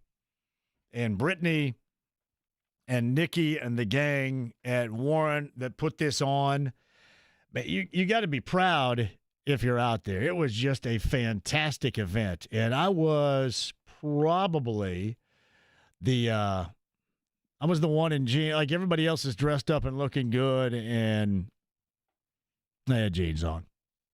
I'm a little underdressed, but thank you to Brittany and those over at Warren for the invite. The one thing I can't do either, so I'm from Southern Indiana. I think everybody from Southern Indiana probably should be able to do it, but I can't auctioneer worth of crap. And I think now it's even worse because my vision, shout out to somebody that's going to get me some LASIK ASAP. My vision is on the decline. My hearing is on the decline. It's a good thing other areas are on the upswing because I've got a lot of declining happening right here. And I can't see. Remember that old saying, I can't hear, I can't see, might as well be the referee? Remember the high school saying? That's me. I can't hear, I can't see. Might as well grab me some cottage cheese, should be mine. But no, seriously, it was a great time. I'm just not a good auctioneer. But I am all in. And that was on the heels of Marian University and hosting their event on Wednesday. I am a big fan of doing that stuff. Just getting out there and hanging out with everybody. It was a great time. Thank you very much to Brittany and the gang from Warren for asking me to do that. It was one hell of a time on Friday. Now, I will say this. We watched the second half of the Pacer game in the bar, and that wasn't fun to watch. Just the way they played. Yeah, last night made up for it, especially last night. That's the way that things even out. You're going to say, well, what are you talking about? No, it evens out because we were all up. Well, I would be up anyway, but you were up, had to get up early, But you stay up late on a Sunday night for that, and the Pacers delivered for you. Terry Jones writes this. The impact that I have makes me feel good here, Terry. I almost got into a barroom brawl in Detroit over the weekend because I got a little drunk and called it the toilet. I'm going to tell you what. That hits home, Terry. You know how good that makes me feel right there? When you take my words and use it outside of the realm of this show, that's special, my brother. You'd have whipped that ass, too, if something would have happened. Nobody in the toilet's got anything on you, Terry. It's well done. BT writes this. Should I have heard something from the people that I won the 4-pack of Carb Day tickets yet? BT, you should not. Because I think we're still a little under a month now. You'll hear it coming up here. Are you getting nervous about it? Normally what happens is it is maybe a week or two leading up to the event. Same goes for all the tickets we give away. And then, by the way, there are a couple of people out there, including, I think, Colin and somebody else that I'm on the lookout for tickets. Actually, who do I owe the Dave Matthews Band tickets? We're going to do that with AAA. Look at James over there shaking his head. I don't know who that is. The guy, now that I bring this up, the guy will send me something here, which is cool because I always need that not-so-subtle reminder. But I talked to our friends at AAA, so he was the one, James, that disconnected. He was caller 9, disconnected, and then you got a different caller 9, and I felt bad. So we're going to get him to Dave. JMV, did you ever think you'd hear Grant Hill say McConnell has dominated this game when he has been out there? It's from Skivvies. You know what? I would say that yes, because the whole, I think it was it Ian Eagle that after the game referenced him as a pest? He's a pest in a good way. This has nothing to do with Scrappy or all this other bull crap that normally gets lobbed in his direction, but a pest is great. But even beyond that, what he was a year ago is what you counted on. Like, there are a couple of jackasses that are on social media, I know that's going to shock you, that constantly get on him. Last night, McConnell was outstanding. And keep in mind, some of you jackasses that respond after like a first miss, you don't normally say this guy stinks after one miss. Can you hang with it? Maybe another possession, another shot attempt. Give somebody just a minute to get started. And then realize how important his presence was a year ago off the bench and how important it remains today. That level of pace and what he brings by getting into the lane and breaking down the defense and maybe giving it off to somebody for an easy look or maybe making something happen on a leader from 10 on his own. That is essential that he does it. And my God, I thought I've taught some of you better than that. How do you not realize it? Well, he can't guard anybody. And, well, listen, they've got a couple of dudes that struggle in guarding. But there are other areas in which these same dudes bring it. You saw once again the level of importance. And you saw once again last night, McConnell was as McConnell was a year ago. And it's so well beyond that whole scrappy BS label the dorks hand out. So well beyond it.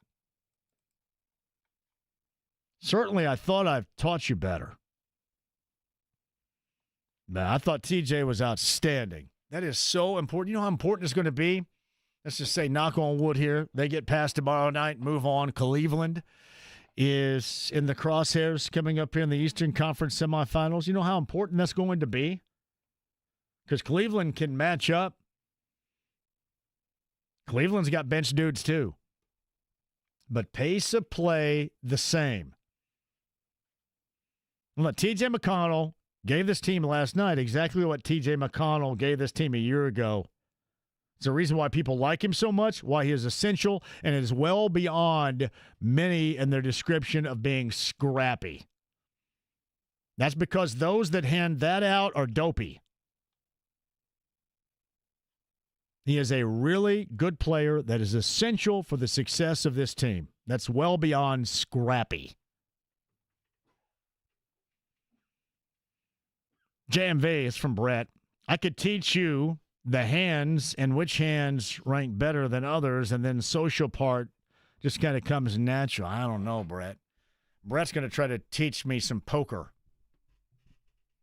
Because I don't play. I've never played. Do I get minus like the so-called man card because I've never played? It is surprising that it you've should never be surprising, played. yeah. You do seem like someone who would play it. Been a fan of I never very often said, "Hey, dudes, let's get together and play cards." I said, "Let's get together and go out someplace." You've never had everyone sits down, makes a cocktail, chills out, puts some music on, plays some cards? Never had one of those cards. nights? No, not really. No. It's a good time. Well, I'm sure that it is. I've had everybody goes out and Well, I mean, I've had those too. trying to track down some strain. You know what I mean? I've had that a lot. I've just never had the other. And I wasn't successful in that either. So, yeah.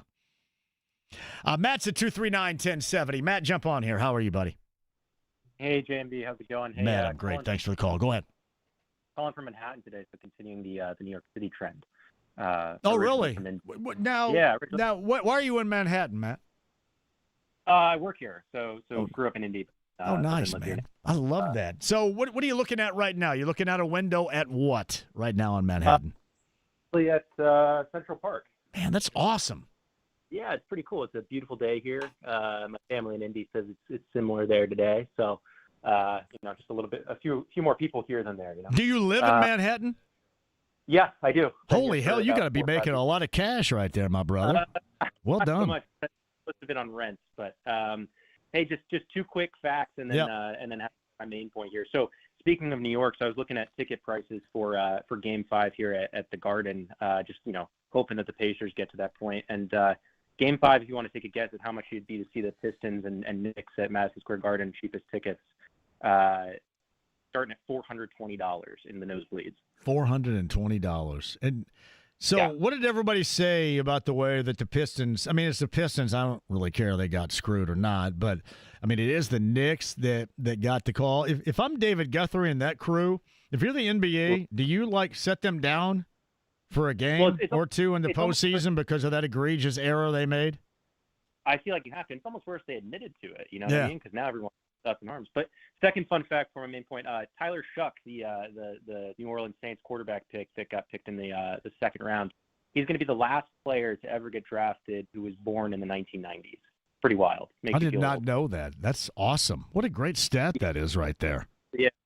So main point, I know we were talking a little about Shedeur Sanders, and I get, I'm kind of sick talking about it, but I get why the media follows him and all that good stuff. But, his dad's one of the best of all time, and he's got, the swag and the flash and all that. And, I think he'll end up being fine with the Browns, and don't wish him any ill will. But, the thing that made me so upset about that, and as a Colts fan, I hate the Titans, but, Cam Ward, the first overall pick in the NFL draft, got no coverage at all. I can count on my one hand the amount of minutes he had on ESPN, and it was just all about Shedeur Sanders. And I kind of feel bad for Cam Ward. So just kind of wanted to get your thoughts on that. And the Sanders family, they were their own worst enemies in this. It just was the way that it is. And he gets the opportunity to prove himself, and, hopefully he does. But when what is perceived to be the headache outweighing your level of talent, that's what you're going to get right there. And that's what he got, whether it was something that his dad had said or the actions of him. But he gets a second chance to prove it and prove everybody wrong. And I'm assuming that with that family, they would love to be able to do nothing more than, stick it up everybody's collective rear end in the NFL, because not only did people sidestep him once, but they sidestepped him a couple of different times. Exactly. And I'll leave it with this. I hope you're ready for the next couple months when, every time Riley Leonard throws a nice pass in training camp, all the Colts fans are going to be calling for him to start day one. So I'm really excited about that. Yeah, thanks for that reminder right there. Have a good fan. Matt in Manhattan. That is well done. We are big in New York right here. Does anybody listen to the Fan in New York anymore? I don't think so, right? Guess they're all listening to you. I love that. Thank you, guys. Brooklyn, New York, Manhattan. We need somebody from the Bronx and Queens and Staten. And well done right there, Matt. Thank you for the call. I had a thought. I tell you what, we'll take a break and get to that coming up on the other side. A couple of different thoughts, in fact, of where to go on this. With the Colts draft, Stephen Holder, top of the hour, will get his thoughts on it as well. I will say this. The prank calling kid, the 21-year-old, the defensive coordinator of the Falcons, he probably needs his ass whipped. You know, and I know that that's not the correct thing to say, but I think we all know it when we see it or when we hear it in this case. And he apologized, but I mean, you can, doesn't that, in normal circumstances, ever get your ass whipped? I've always hated, James. Have you liked prank calls? I've always thought prank calls, like this Jerky Boys crap, and I hated it. I'm just not a fan of most Crank viral Yankers? pranks or Crank anything like Yank? that. I hate that stuff. I'm not a fan. Pranks are stupid. It's just like April Fool's Day, just stupid. Because then think about that. Think about him impacting what his dad does off his open iPad. You can't even trust your kid. I would whip my... I love you, Blake. I'd whip your... Can you imagine? In a second. But an ass whipping would seem to also be something this 21-year-old needs. Quick break. We'll come back. Stephen Holder, top of the hour. We'll get a little bit more insight on Tyler Warren coming up at the bottom of the hour, too. Do not go anywhere. It's 93.5, 107.5 The Fan.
Special message for all the kids watching at home.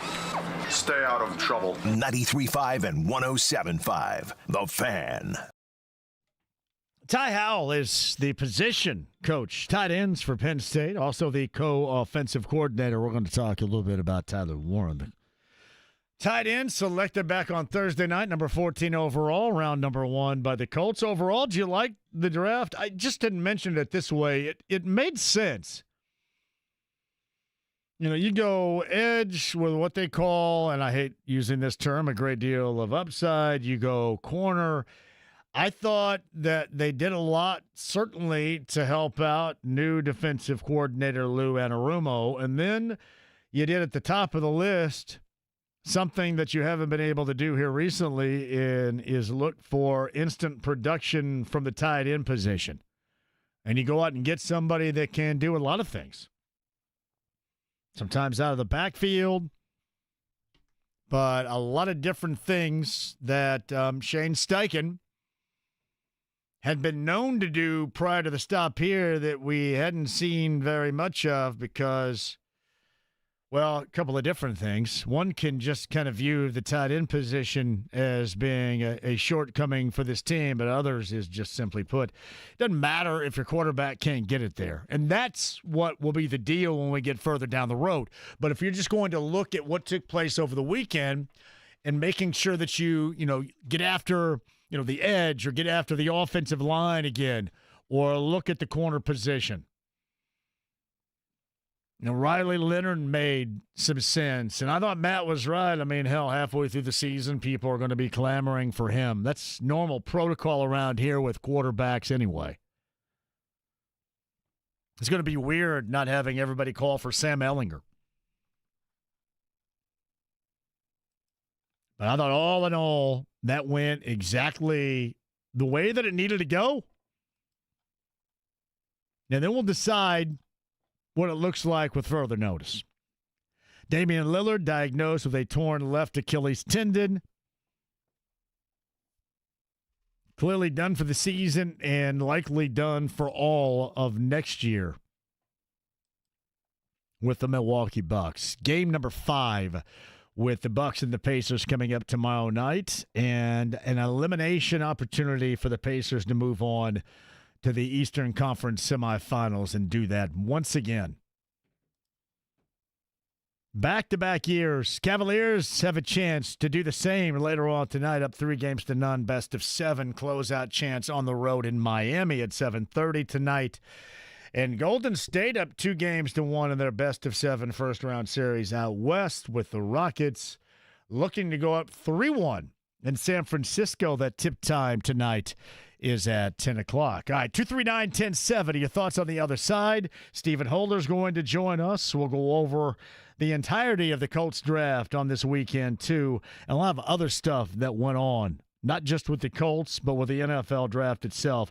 That is coming up a little bit later on in the hour, too. And as I mentioned, Ty Howell, Penn State tight ends coach, co-offensive coordinator, is going to join us at the bottom of the hour. Grand Prix tickets to give away, too. I like to reference it as Grand Prix. Is that accurate? That's how you, right? Prix. In southern Indiana is not pronounced pre. Nothing says pre, it's Prix. Like how it's Versailles and not Versailles? Correct. It's not Dubois County, James. All right? I'm going to go down to Dubois County. No, it's DuBois. Got to get all those consonants in there. Grand Prix. Hey, Paul wants to know some of my best Pike stories. I've got the Boy Scout meeting stuff is the best from in the day in Terre Haute. If I have time, Paul, we'll reference that. Busy hour, 5 o'clock style. We'll do that on the other side. Stay right there. It's 93.5, 107.5 The Fan.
Lemonheads, my dad's both. You won't go down cause my 93.5 and 107.5. The Fan. Ty Howe, the tight end position coach for Penn State, co-offensive coordinator. Tyler Warren, conversation bottom of the hour. Tyler Warren on Friday's show, podcast 1075thefan.com.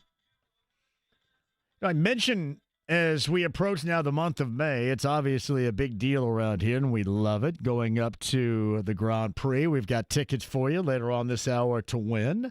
And then after that, you have Carb Day, and then you have Race Day. Bronze Fun Time Campers, Pendleton Pikes going to get us an RV for both the race weekends in the month of May out at IMS. And a shout out to Austin for doing that. More info to come, by the way, on how you can join us at both. But here is another reason why I love May around here. Clearly, playoff basketball makes it great. Game 5 tomorrow night with the Bucks and the Pacers. That tip is early at 6 o'clock. Plan accordingly. Cambridge Fieldhouse. 5:30 coverage begins here on The Fan. But the 38th Original Spring Classic, James, the 9th through the 17th of May. It is the Mecum Indy Spring Classic. Have you been to Mecum before? I have not, no. My God, I love Mecum. We give away passes for that, too. You have to. Even if you're not a card dude, I don't consider myself a card dude, but it is so awesome. I actually kind of half-assedly bid, on a 77 black Trans Am that went through like 3-4 years ago that looked just like the Bandit from Smokey and the Bandit. I think it ended up selling for $40K or something like that. Oh, okay. Yeah. It was awesome. I would drive that around right now. That'd be the complete package of midlife crisis guy right here. How early in the betting process did you get? Incredibly very early? early. Okay. Give me 5. Yeah, 5. I was just going to give him a bid that was in my pocket at the time. Chapstick. Nah, Mecum's Indy Spring Classic. We'll have some tickets to give away, too, but it is awesome. Love it. That's State Fairgrounds. That is coming up in the month of May, too. Meantime with the Andy Moore Automotive Group hotline. Now that we have the NFL draft in the rear view, a lot of what went down over the course of the weekend, starting on Thursday with the good fortune for the Colts moving all the way through. And from ESPN and ESPN.com, Stephen Holder joins us. Now, we'll also ask, are you still covering for ESPN the Pacers first-round series with the Bucks? I think I'm getting a little bit of a break this week. Not that I'm opposed to going, but I was filling in last week, and so I guess they're done with me. They don't need me anymore. They're done. Nah, you had a good time. Listen, it should be. Though. Yeah, I know you're a big NBA guy too, which is it's pretty awesome. I'd mentioned this time of year. I mean, it's right up there with everything else I just brought up. Having playoff basketball around here, just you have so many great memories from the 1990s and. It has been fun to watch this group, certainly, and hopefully they can close it out coming up tomorrow night. But away from that for a moment, too, I thought this weekend was a good one. In what has been, over the course of many seasons now, many moments to where we basically choose more to be critical about this team, and for good reason, because certainly they have not lived up to any expectations here in many years around here with this franchise. I thought that it had a good weekend, starting with Thursday night and the good fortune at number 14, Stephen. Yeah, I thought that this draft, for the most part, I think it was a logical draft. And so when I say logical, what I mean is there weren't a lot of moves they made where you were like, wait, I don't understand. What are they doing here? They didn't require like a lot of deep explanation and justification and all that, which is not to say that every pick has to be obvious. If sometimes you just pick a good player and maybe he's not the position of need or what have you. But in this draft, they checked the boxes for the most part. There's a couple they missed, and we can talk about them. But I think they checked just about all the boxes, and they did what made sense. And I think sometimes That's all you got to do. Just don't make it harder than it needs to be. Don't overcomplicate it. They got the best. They got the guy they liked the best at the position they needed the most. That's a good draft on day one for sure. So that's my overall take on it all. How do you think, and I'm going to ask his former position coach this, because he was utilized in a number of ways offensively at Penn State. And everybody always says, well, Shane Steichen's going to be chomping at the bit to get this guy as a part of the team. And we all know the shortcomings they have with the thrower getting the pass to the receiver in a prompt fashion. But let's just think about it for a moment. How would you expect Shane Steichen to implement the skill set of this rookie going into year number one here? Have you thought at all about that? Oh, yeah. Actually, I just finished writing a story about how they're going to use him. It's not posted yet. It'll probably be tomorrow or Wednesday. But I think that's the big takeaway for me, which is why I'm writing about it now. I do think you're going to see this guy used in the entire spectrum of ways you can use him. You know, one of the reasons he was so appealing to the Colts is because Tyler Warren, for them, is not just a tight end. He is he's a Swiss Army knife. He really is. And not in a gadget kind of way. I mean, a guy who can do just about anything and do it in a legitimate way. So, I mean, I went back and I looked at that USC game and looked at his performance. You know, that's the game everyone's talked about. And you go back and watch it, the notable things, they have a 3rd and 1, and he goes in motion and then motions up under center, excuse me. Is it a little bit of a gadget play, trick play? Yes. But here's what's not gadgety. They just go ahead and he just runs power straight ahead on it. He needs 1 yard for a first down. He gets 4 right up the middle. Okay. And he gets up and hands the ball to the ref, and he's completely unfazed. You know, he's tough, man. He can take it. Then he gets out there and he throws for a first down. Then he's running inside screens, which is basically a run play. Then he's running outside screens. So, I mean, they're going to use this guy in every way imaginable. You saw what Shane said at the podium, where there were also conversations off the podium. And let me tell you, you talk about a guy who's excited. I think I quoted more. I think we'll quote Shane Steichen more about this guy than anything else we've ever talked about, because he can't stop talking about him. So I'm telling you, I really think they have plans for him. And because there's already a blueprint for it from Penn State, it's really not that big of a leap for them to do it here, because he's already done it. So they were taking notes, and they're going to implement some of what you already saw at Penn State here in Indy. What most excites you outside of what you just described and coming out here in the next couple of days, a story you're going to have on number 14 overall and how he's going to be utilized by the Colts in this offense? What struck you as, was there any other oh wows, or was it all just kind of, oh yeah, that makes sense? Well, I would say, yeah, it's more so the latter, right? It all makes sense. But I think the thing that you can count on is, let's put it this way. One of the beautiful things about him is that he doesn't have to come off the field. So here's why that matters. If Tyler Warren's in the game and it's 2nd and medium, well, that's a run or pass situation, right? If he's in the game, it doesn't indicate to the defense one way or the other what the play is going to be, because this guy can do it all. He can block, he can run, he can catch. So you can run it and you can throw it in that situation. If it's 3rd and long, 3rd and short, whatever the case, right? So he's going to be able to contribute in every situation. You know, you look at a guy like last year, Kylan Granson, who, I mean, look, he did what was asked of him.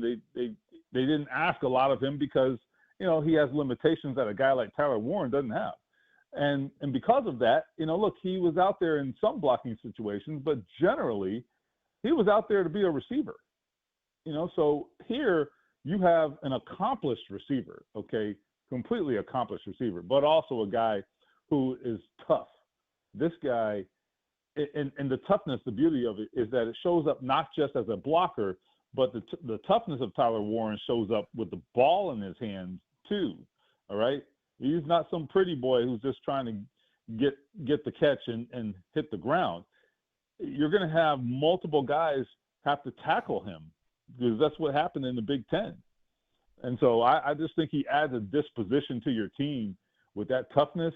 And also, as I said, just his ability to play in every situation and the defense really not getting any tip as to what's coming because he can do it all.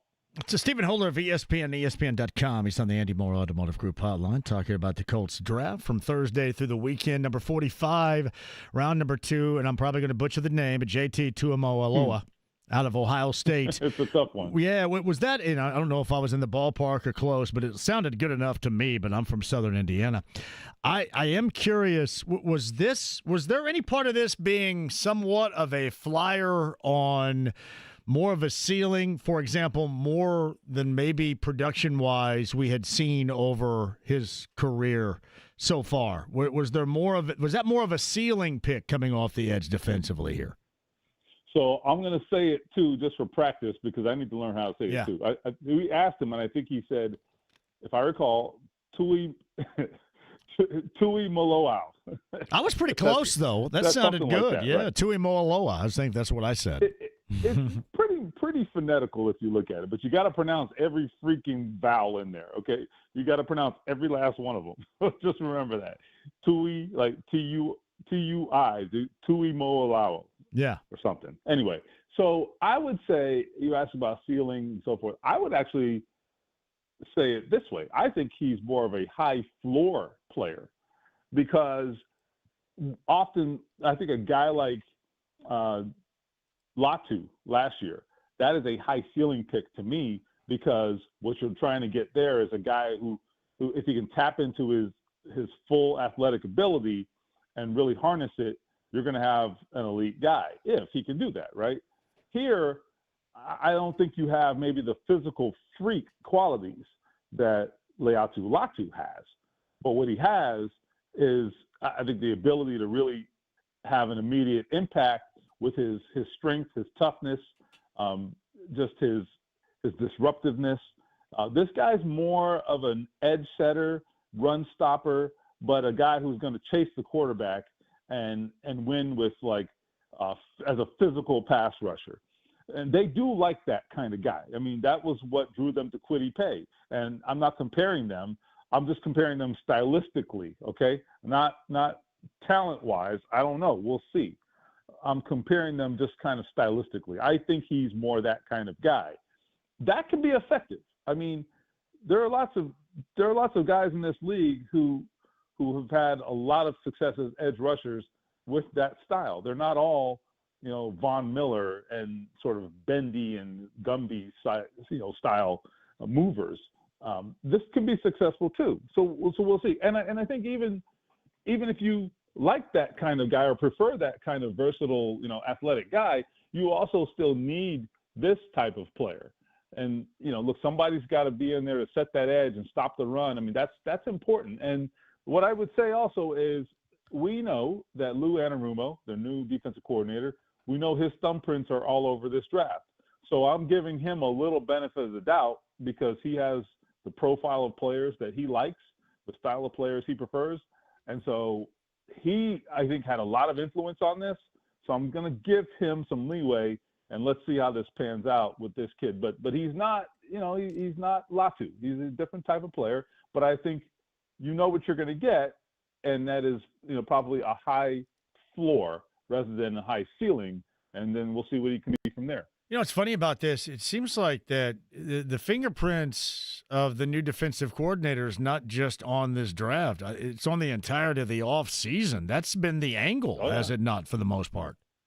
Yeah, I mean, if it isn't clear by now that Lou Anarumo made some demands when he got this job, then I don't know what to tell you. It's pretty clear. I mean, for them to prioritize the secondary in free agency, something they have never, ever, ever done under Chris Ballard.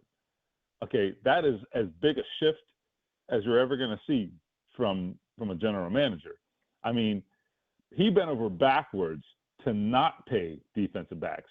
Now, he paid Stephon Gilmore, I believe he got $11 or $12 million his first year he was here. But remember, that was a signing that came after the first wave of free agency. That was well into free agency, several weeks into free agency. So I don't know if you would say it was a priority. These were day one signings with the two guys they signed this year. So very, very different, with Cam Bynum and with Mooney. So we'll see. I definitely think that Anarumo has put his thumbprints on this. He's still got to get the results out of it, but he definitely has helped shape this roster. There's no doubt about that. Somebody asked me this a little bit earlier, and Stephen Holder's on the Andy Moore Automotive Group hotline. I don't think that there's a full-blown rebirth of just how valued running backs are compared to our days when you had feature backs. But is that position now and how it is valued across the NFL, is it on the upswing? Have we seen that, certainly?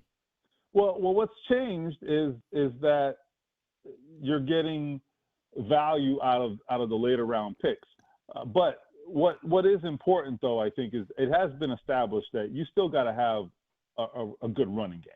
That has been, I think, established because there have been some good teams. I mean, the Buffalo Bills come to mind, not last year, but in years past. The Buffalo Bills, who have been trying to win without a run game, and it wasn't working. Okay, and so they have had to adjust a little bit, and I think you've seen that with other teams as well. There was this thought process out there that we can just, if we're good at throwing the ball, it doesn't matter, maybe. Well, yeah, it still matters. Okay, sometimes you just need a yard, right? The Chiefs are a great example. I mean, they have during this dynasty, which I think we can call it, during this time, the run that they've been on, they run the ball pretty well, okay? And they have invested in drafting running backs, maybe not in the first round or anything, but they've continually made sure that they have a productive guy back there running the football. And then when they haven't, it's been a little bit of a problem. So I think you've got to look at the teams that have been successful and look at how they've handled running back. I still think it's going to be only a handful of guys that get the Saquon Barkley money and, the Jonathan Taylor money. That's going to still be a small number of guys who are truly special. But then there's that next tier of guys who are just consistently productive. That's definitely important. And I think I like to see the fact that the Colts really addressed that position in both free agency and the draft, because I thought what they had behind Taylor last year, I thought it was just unacceptable, and it hurt them. It absolutely hurt them because running backs are going to miss games. They get hurt. And that was the case last year, and they needed more talent behind Taylor. DJ Giddens. Yeah. Kind of interesting because he put up some big numbers while playing collegiately here. What's your expectation for him? Fifth rounder, 151 overall, and a lot of people really liked his talent. What are you thinking? I mean, he's got some juice. I think that's what you're looking for. With a change of pace back, somebody who can come in and maybe rip off a big run, right, and really stress the defense a little bit. Taylor's going to get the hard yards, okay? I think you need somebody to come in and bring you a little electricity, change of pace off the bench. You got that here. I mean, 6.6 yards per carry, I believe. That was fifth among the major conferences last year. That's pretty good. That's pretty impressive. He had 50 catches combined in the past 2 seasons. So, I mean, that's a lot more than Jonathan Taylor had coming out of college. So maybe not a huge number, but it definitely demonstrates he can do it. So that's important. They need a little bit more of a pass catching threat out of the backfield. Maybe this guy can be a third down presence for them. He is not a proven pass protector, which is something he's going to have to work on. But they think he can improve there, and that's something he'll have to show he can do if he's going to play on third down, which I think is a possibility. All right. I was thinking about this. I think they went offensive tackle once, but I was thinking about in terms of the offensive line at right guard. Is that going to be Gonzalez? Is maybe Bortolini going to be thought about there? And I guess my overall feeling is at some point, are we going to see a little bit more of a significant veteran to play that position, maybe brought in at least to challenge? Because we're in an offseason now where competition is this big damn deal. Are they going to currently on this roster on that offensive line get maybe been there and done that veteran competition at some point brought in? What's your expectation? Well, I don't think that would be a bad idea. I do think it would be someone who's maybe not a household name, but I think you definitely benefit or could benefit from having a veteran at least on the bench, as opposed to having all young guys. Here is my expectation right now. So they drafted Jalen Travis out of Iowa State in the 4th round. He's definitely a tackle. I don't ever see him moving inside at 6'8". That seems unlikely. It's been done, but that's a tackle in my mind. So let's move forward with that understanding. What I see happening, just predicting on April 28th, which means nothing, but if you want to know what I think today, I think they move Gonsalves to guard, right guard, work him there all off season, get him up to speed. I think he can do it if he spends the whole off season working there. And then this guy, Jalen Travis, now becomes the swing tackle, which would be taking over the role that Gonsalves had last season. You got to think about it. Last year when they had that void at right guard after Will Fries went down, what you had then is a situation where if you moved Gonsalves at that point, then you didn't really have a reliable swing tackle. And also, keep in mind, he's a rookie, and you would be moving him mid-season to a different position that he had not practiced. So I think that was a lot to ask. Now, at this juncture, you can do that. So I think that's what's going to happen. And if this guy is what they think he is, Jalen Travis, he can be, or at least compete to be the swing tackle. They've got Blake Freeland as well. I don't think he has performed very well. I think Jalen Travis has a chance there if he can step up and be that swing tackle for them. So Stephen Holder on the Andy Moore Automotive Group hotline. Any other thoughts in closing here about this weekend's draft, I should say, and then moving forward here even more so? And I know the conversation is going to be dominated with the quarterback position in that competition, sure. OTAs, training camp and all that. But any other thoughts coming off of this past weekend of the draft? Well, I thought the only real missed opportunity maybe was to address the linebacker spot. They did it in the 7th round.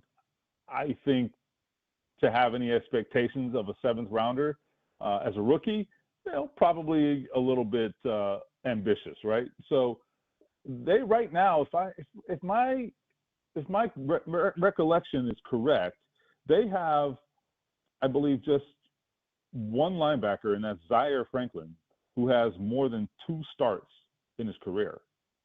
Okay? I mean, that is saying something. Now, I don't think EJ Speed was necessarily, defensive player of the year candidate, but at least you knew what you had there. They don't know what they have now, and I think they're going to have to figure this out on the fly. But they don't seem worried about it. They think they're going to play probably just 2 linebackers almost exclusively, so there probably won't be much of a 3rd linebacker opportunity anyway. So they need to find one guy who can consistently be on the field there. I mean, Jalen Carlisle is my prediction right now, but we'll see. It's Stephen Holder of ESPN and ESPN.com. Got a story coming out in the next couple of days regarding the multi-use capabilities of the rookie tight end from Penn State, Tyler Warren. We're going to talk to his position coach, Ty Howell, coming up here at the bottom of the hour about that very thing and about how they utilized him a year ago. So I'm assuming you probably are interested in that, considering your article. So that's coming up for you in just a second, buddy. Yeah, love it. I mean, they definitely saw that they had a unique player, and this is what the Colts said. They saw they had a unique player, and credit them for saying, we don't care what we're supposed to do. We're just gonna do what makes sense for us. And they got a lot of mileage out of him for that reason, by not worrying about labels or about what he should and shouldn't do. They said, get the ball in the hands of a good player and let him do his thing. And the Colts are going to do much the same. Stephen Holder on the Andy Moore Automotive Group hotline. I appreciate you, man. Have a great week. All right. See you soon. Ty Howell, position coach, tight end, co-offensive coordinator, Penn State. Little Tyler Warren break coming up from somebody that would know. Plus Grand Prix tickets to give away before the top of the hour. It's 93.5, 107.5 The Fan.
The Ride with JMV. But I'm a genetic freak, and I'm not normal. 93.5 and 107.5. The Fan. James over there.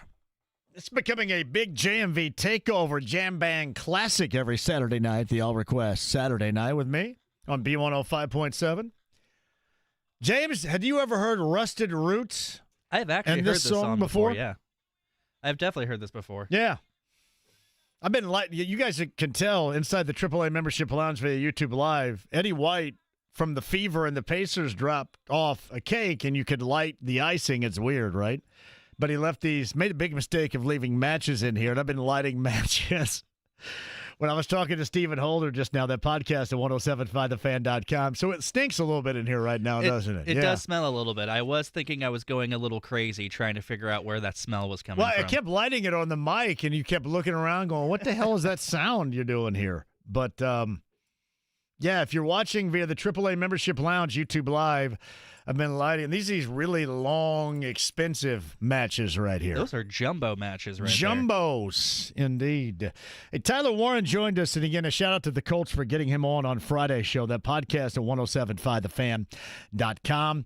Pacers, Bucks, closeout opportunity for the blue and gold coming up tomorrow night. Remember that tip time's at 6. That is incredibly early. We bail for the pregame show right here at 5:30. Closeout chance, Pacers, Bucks tomorrow night, Gainbridge Fieldhouse. But on the Andy Moore Automotive Group hotline, we'll shift gears back to the draft. Ty Howell is the co-offensive coordinator, tight ends coach for Penn State. A little bit more insight on Tyler Warren, and he joins us now on the Andy Moore Automotive Group hotline. Hey, Ty, thank you very much for the time. How are you? I'm doing great. Thanks for having me on, guys. I am so curious about when you guys, as a team, an offensive collection of coaches here, came to the conclusion that you could utilize Tyler Warren more than just being your normal tight end type of pass catching and blocking threat. When did that realization occur to you as a staff? Yeah, I think it was early on. You know, I don't know if a lot of people know this, but Tyler's first touchdown in college was actually on a quarterback power his redshirt freshman year. Obviously, with his background of playing quarterback in high school, we had the knowledge of this, and then we started practicing some of this with him being big and physical runner. And so really it started early on, and we noticed those traits in his football IQ, and he was going to be able to handle a lot of things mentally. And then obviously this year, going into the offseason this year, we knew, we had to be able to find ways to utilize him all over the field. And it really started just building upon, what we had done with him at an early age, but also even more so this season, the more that, we did it, we were able to see he can handle these things from a mental perspective. Because obviously talent-wise, he was physically gifted and all those things, but it was more the mental side, how much could he handle, and which, he was able to handle a lot of offense for us. That's Ty Howell, Penn State's on the Andy Moore Automotive Group hotline. So which one of those traits, I guess, is what you brought up, those talents that he has that really jumps off the page and off the screen or off the field to you the most as his position coach? And that, not just like in the run game as a blocker, but as a receiver as well, and using his body to get open. And I've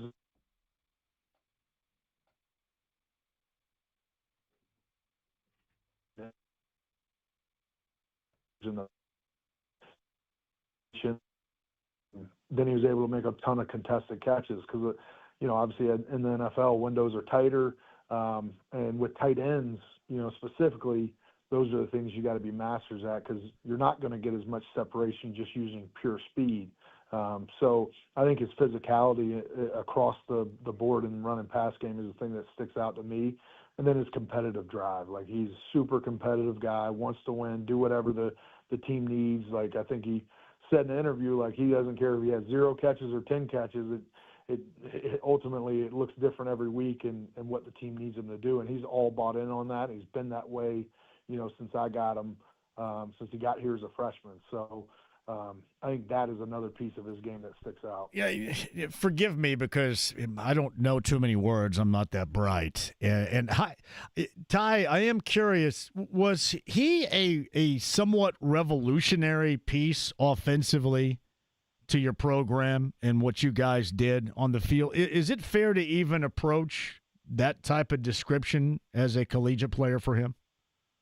Yeah, I think, because of all the things he was able to do. Like, I think about, like, how many guys can practice very few times getting under center and running the quarterback sneak while playing a different position. Like, he was natural. He did it his whole life, so you didn't have to spend a lot of time doing those things. And then you talk about he threw passes as a non-traditional quarterback and obviously caught passes and would be on the front side of outside zone. So he was this piece that was able to do a variety of jobs at a high level, and some of those jobs is non-traditional tight end usage. And so I think that's a fair thing to say.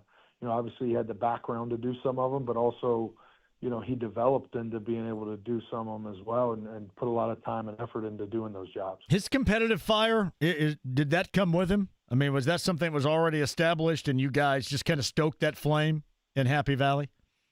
Yeah, I think that, he talks about all the time about he wore 44 because his dad told him that, he'd run the ball like John Riggins, right? Like he came in, he was a competitive dude, and I think we just stoked the fire of it, like you said, but put him in situations where he could go be successful using his competitiveness. And like, he's a man of few words. Like, it's funny, I watch him do all these interviews. Like, first 2-3 years on campus, you had to pull teeth to get him to talk, and but that's not who his game was. He played with fiery energy about him. People around him fed off of him because of the way he played, and he got emotional in games, but it wasn't like talking trash emotion. It was he was having fun and giving off energy, and I think he had that, but he even got better at it and affecting teammates throughout his career here. Did he drive Tom Allen crazy last year in practice? Just out of curiosity. I'm sure he did. That he made plays and all that, but as a fifth-year guy, we took care of him as well, and so he did a nice job doing that, I guess. Yeah, Ty Howell joins us. He's the co-offensive coordinator. He's the tight ends coach for Penn State. We're talking about Tyler Warren on the Andy Moore Automotive Group hotline. A lot of us have brought up that USC game this past year, and we were watching it, but you were actually there. Was there any part of that particular stat stuffing, box score stuffing performance that stands out to you as far as how impressed you were with that performance itself?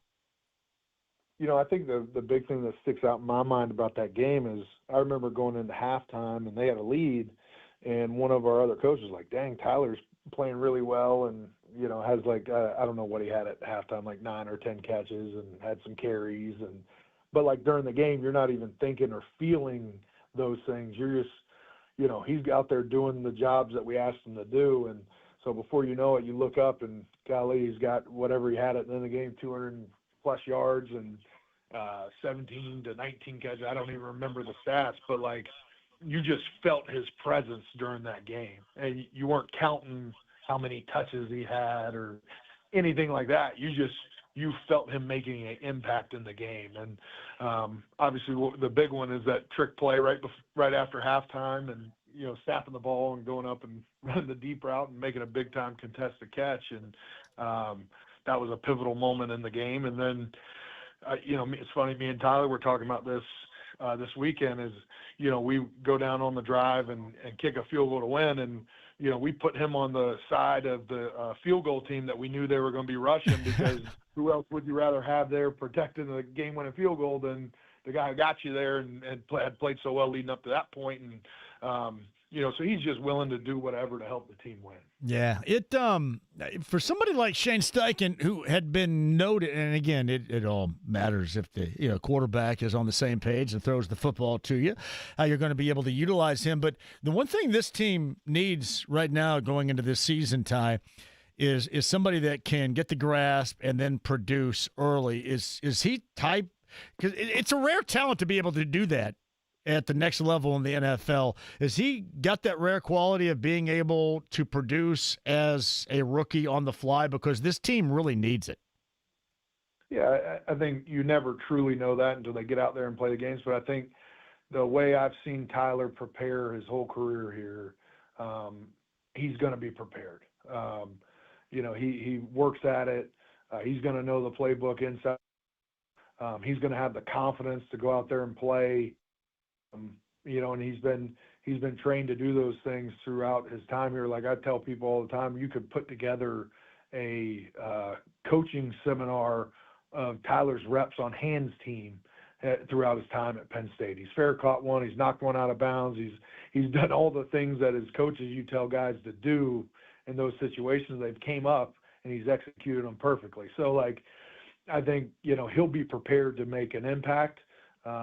Ultimately, he'll work at it and be ready to go, and we'll see what happens. But he's going to put in the work and the preparation to help the Colts organization win, and whatever that looks like, it looks like he's going to be willing to do whatever it takes. You feel like you're at home right now? I mean, I know you played there. I think originally from North Carolina, but spring game just happened as well. It has to feel like home for you where you are now, doesn't it? It does. I've spent a lot of my life here in State College, and I got two little twin boys that are 5.5, and they love it. My wife loves it. We got some offensive linemen coming up, don't we? Is that what we got? Hey, probably so. They're big old suckers, but they love being around our guys, and that's probably my favorite thing about being at Penn State is, my wife brings my kids to practice, and our players go chase them around and mess with them. And, my one son just lost his second tooth. My players are threatening to pull it out, and he's running away from them. And so, I mean, it's a great place to be. It's a great family atmosphere. We just got good people here. And ultimately, that's why I've been here so long. When I chose to come up here, because it reminded me of home being from North Carolina and just a blue-collar place with good people, and that's what we continue to have. It's weird. You sound exactly like Jeff Saturday, and there's a reason for that, I think. So, yeah, you sound like I'm talking to Jeff Saturday. Did you really? Yeah, he was the guy I looked up to. I grew up in North Carolina, and obviously played his college football there at UNC, and then obviously had a great career in the league, and he was like the guy I watched I'm a shorter center. I was a little shorter than him, but as a shorter center, he was like the guy I watched. So that's awesome. I'm gonna make this prediction too. You got a couple of little Will Fries running around right now too for you, don't you? I hope so. You do. Hey man, thank you for the insight, because I love the fact we got you on and got a little bit more, especially after last year in that USC game, more of a breakdown of Tyler Warren. It's Ty Howell, position coach, tight ends, co-offensive coordinator, Penn State. He's on the Andy Moore Automotive Group hotline. Nothing but success, and have a great time going into, I don't know if you ever call anything an off season, but whatever this is, going into next year at Penn State. And we'll talk to you again soon. Ty, thank you very much for the time. Awesome. Thank you, guys. Ty Howell right there on the Andy Moore Automotive Group hotline. He sounded like Jeff Saturday to me. I go, geez, am I talking to Jeff Saturday right now? And there's a reason why, from Carolina. Interesting. Podcast 1075thefan.com. Grand Prix tickets before we bail. Show tomorrow, road show Friday, Harris Hoosier Park Racing and Casino in Anderson. You want me to light one of these live on the air right here? I've been doing it anyway. Yeah, go ahead. Here's what it sounds like. See, Eddie White made the mistake of leaving these in studio. You ready? That's very ASMR right there. Sweet right there. If only I had a... there he is right here. Then we could really make it stink in here. Well, no, I just don't want... Ooh, don't do that. Almost just light yourself on fire? The fellow's all burning down there. Oh. Quick break. We'll come... Now this is really going to stink now, man. That's great. Again, thanks to Eddie White, the Fever, for bringing over the cake as well. I know James will love that coming up here, too. I will tell you all about tomorrow later on this week and a lot more for you, too. Back to the Pacers. Damian Lillard, done, obviously. We'll go over his situation, not just to end this season, which is probably coming tomorrow night. We shall see in Game 5 at Gainbridge Fieldhouse, but what the Bucs are going to look like coming up next year as well. Quick break. Back with you next. 93.5, 107.5 The Fan.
You lose.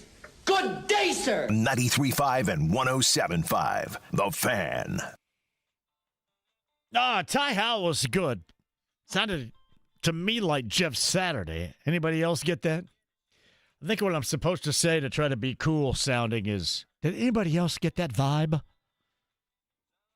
And when people say, did anybody else get that vibe, you have no idea that really makes you sound like a dork. Anybody else get that vibe? I'm getting vibes out of this.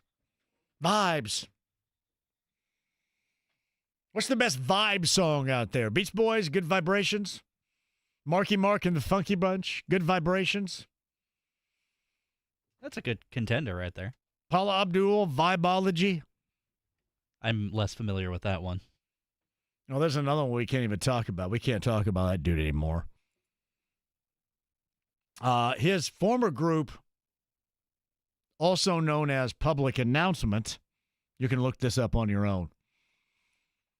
And Public Announcement, I believe they had a song called She's Got That Vibe. You know who I'm talking about here? Not a clue. If I do it, Blank Kelly and Public Announcement. I should have known. I shouldn't. Thank you. There's really only two guys right now. I'll be honest with you. Talk about. Yeah, I know. That's too bad. That and Honey, that was such a good, I want to say CD because I had it on CD. Such a good album in the early 90s. And now? Oh, I got to run here? Oh, tickets, too. I got to run in a second. Hey, Sancio Grand Prix coming up on the 10th of May. 11 days, 21 hours, 6 minutes, and 20 seconds until that starts. The Grand Prix number 9 at 239-1070. On me, you shall go. James, while we're at it, work in Adam before the end of the show here. Adam, welcome. How are you? Hey, how we doing, John? Great, buddy. Go ahead. I just want to say it was a good weekend. I'd use your word, a sports arousal. I'm not a very big basketball fan, but the Pacers are bringing it to the hometown crowd. And just so you know, I did compete in a 6-hour trail race this past Saturday. Oh, yeah. And in the draft class this year, I mean, hey, it looks like we can make some major moves this season. Man, but the last time I ran for 6 hours, I missed curfew when I was a freshman in high school and went to a party I shouldn't have been a part of. That's the last time. Come on. It was punishment, man. Punishment. Oh, no, this was a blast, I tell you. It was all fun. I'm ready for the next one. Adam, great to hear from you, man. Thank you for the call. You too. The Sancio Grand Prix. We'll get that winner right here, too. More tickets coming up tomorrow. Cannot wait for it. I can't wait. We're going to have the Bronze Fun Time camper out there for the Grand Prix and then for race weekend, and I'll tell you exactly how you guys can all join me. Eddie White of the Fever and the Pacers, thank you for the cake. Cake had a song called The Distance. James, great job out of you. Ty Howell, tight end coach, co-offensive coordinator of Penn State, Stephen Holder, Pat Boylan, podcast 1075thefan.com. I'm going to go hoop at St. Luke. I'll talk to you tomorrow at 3.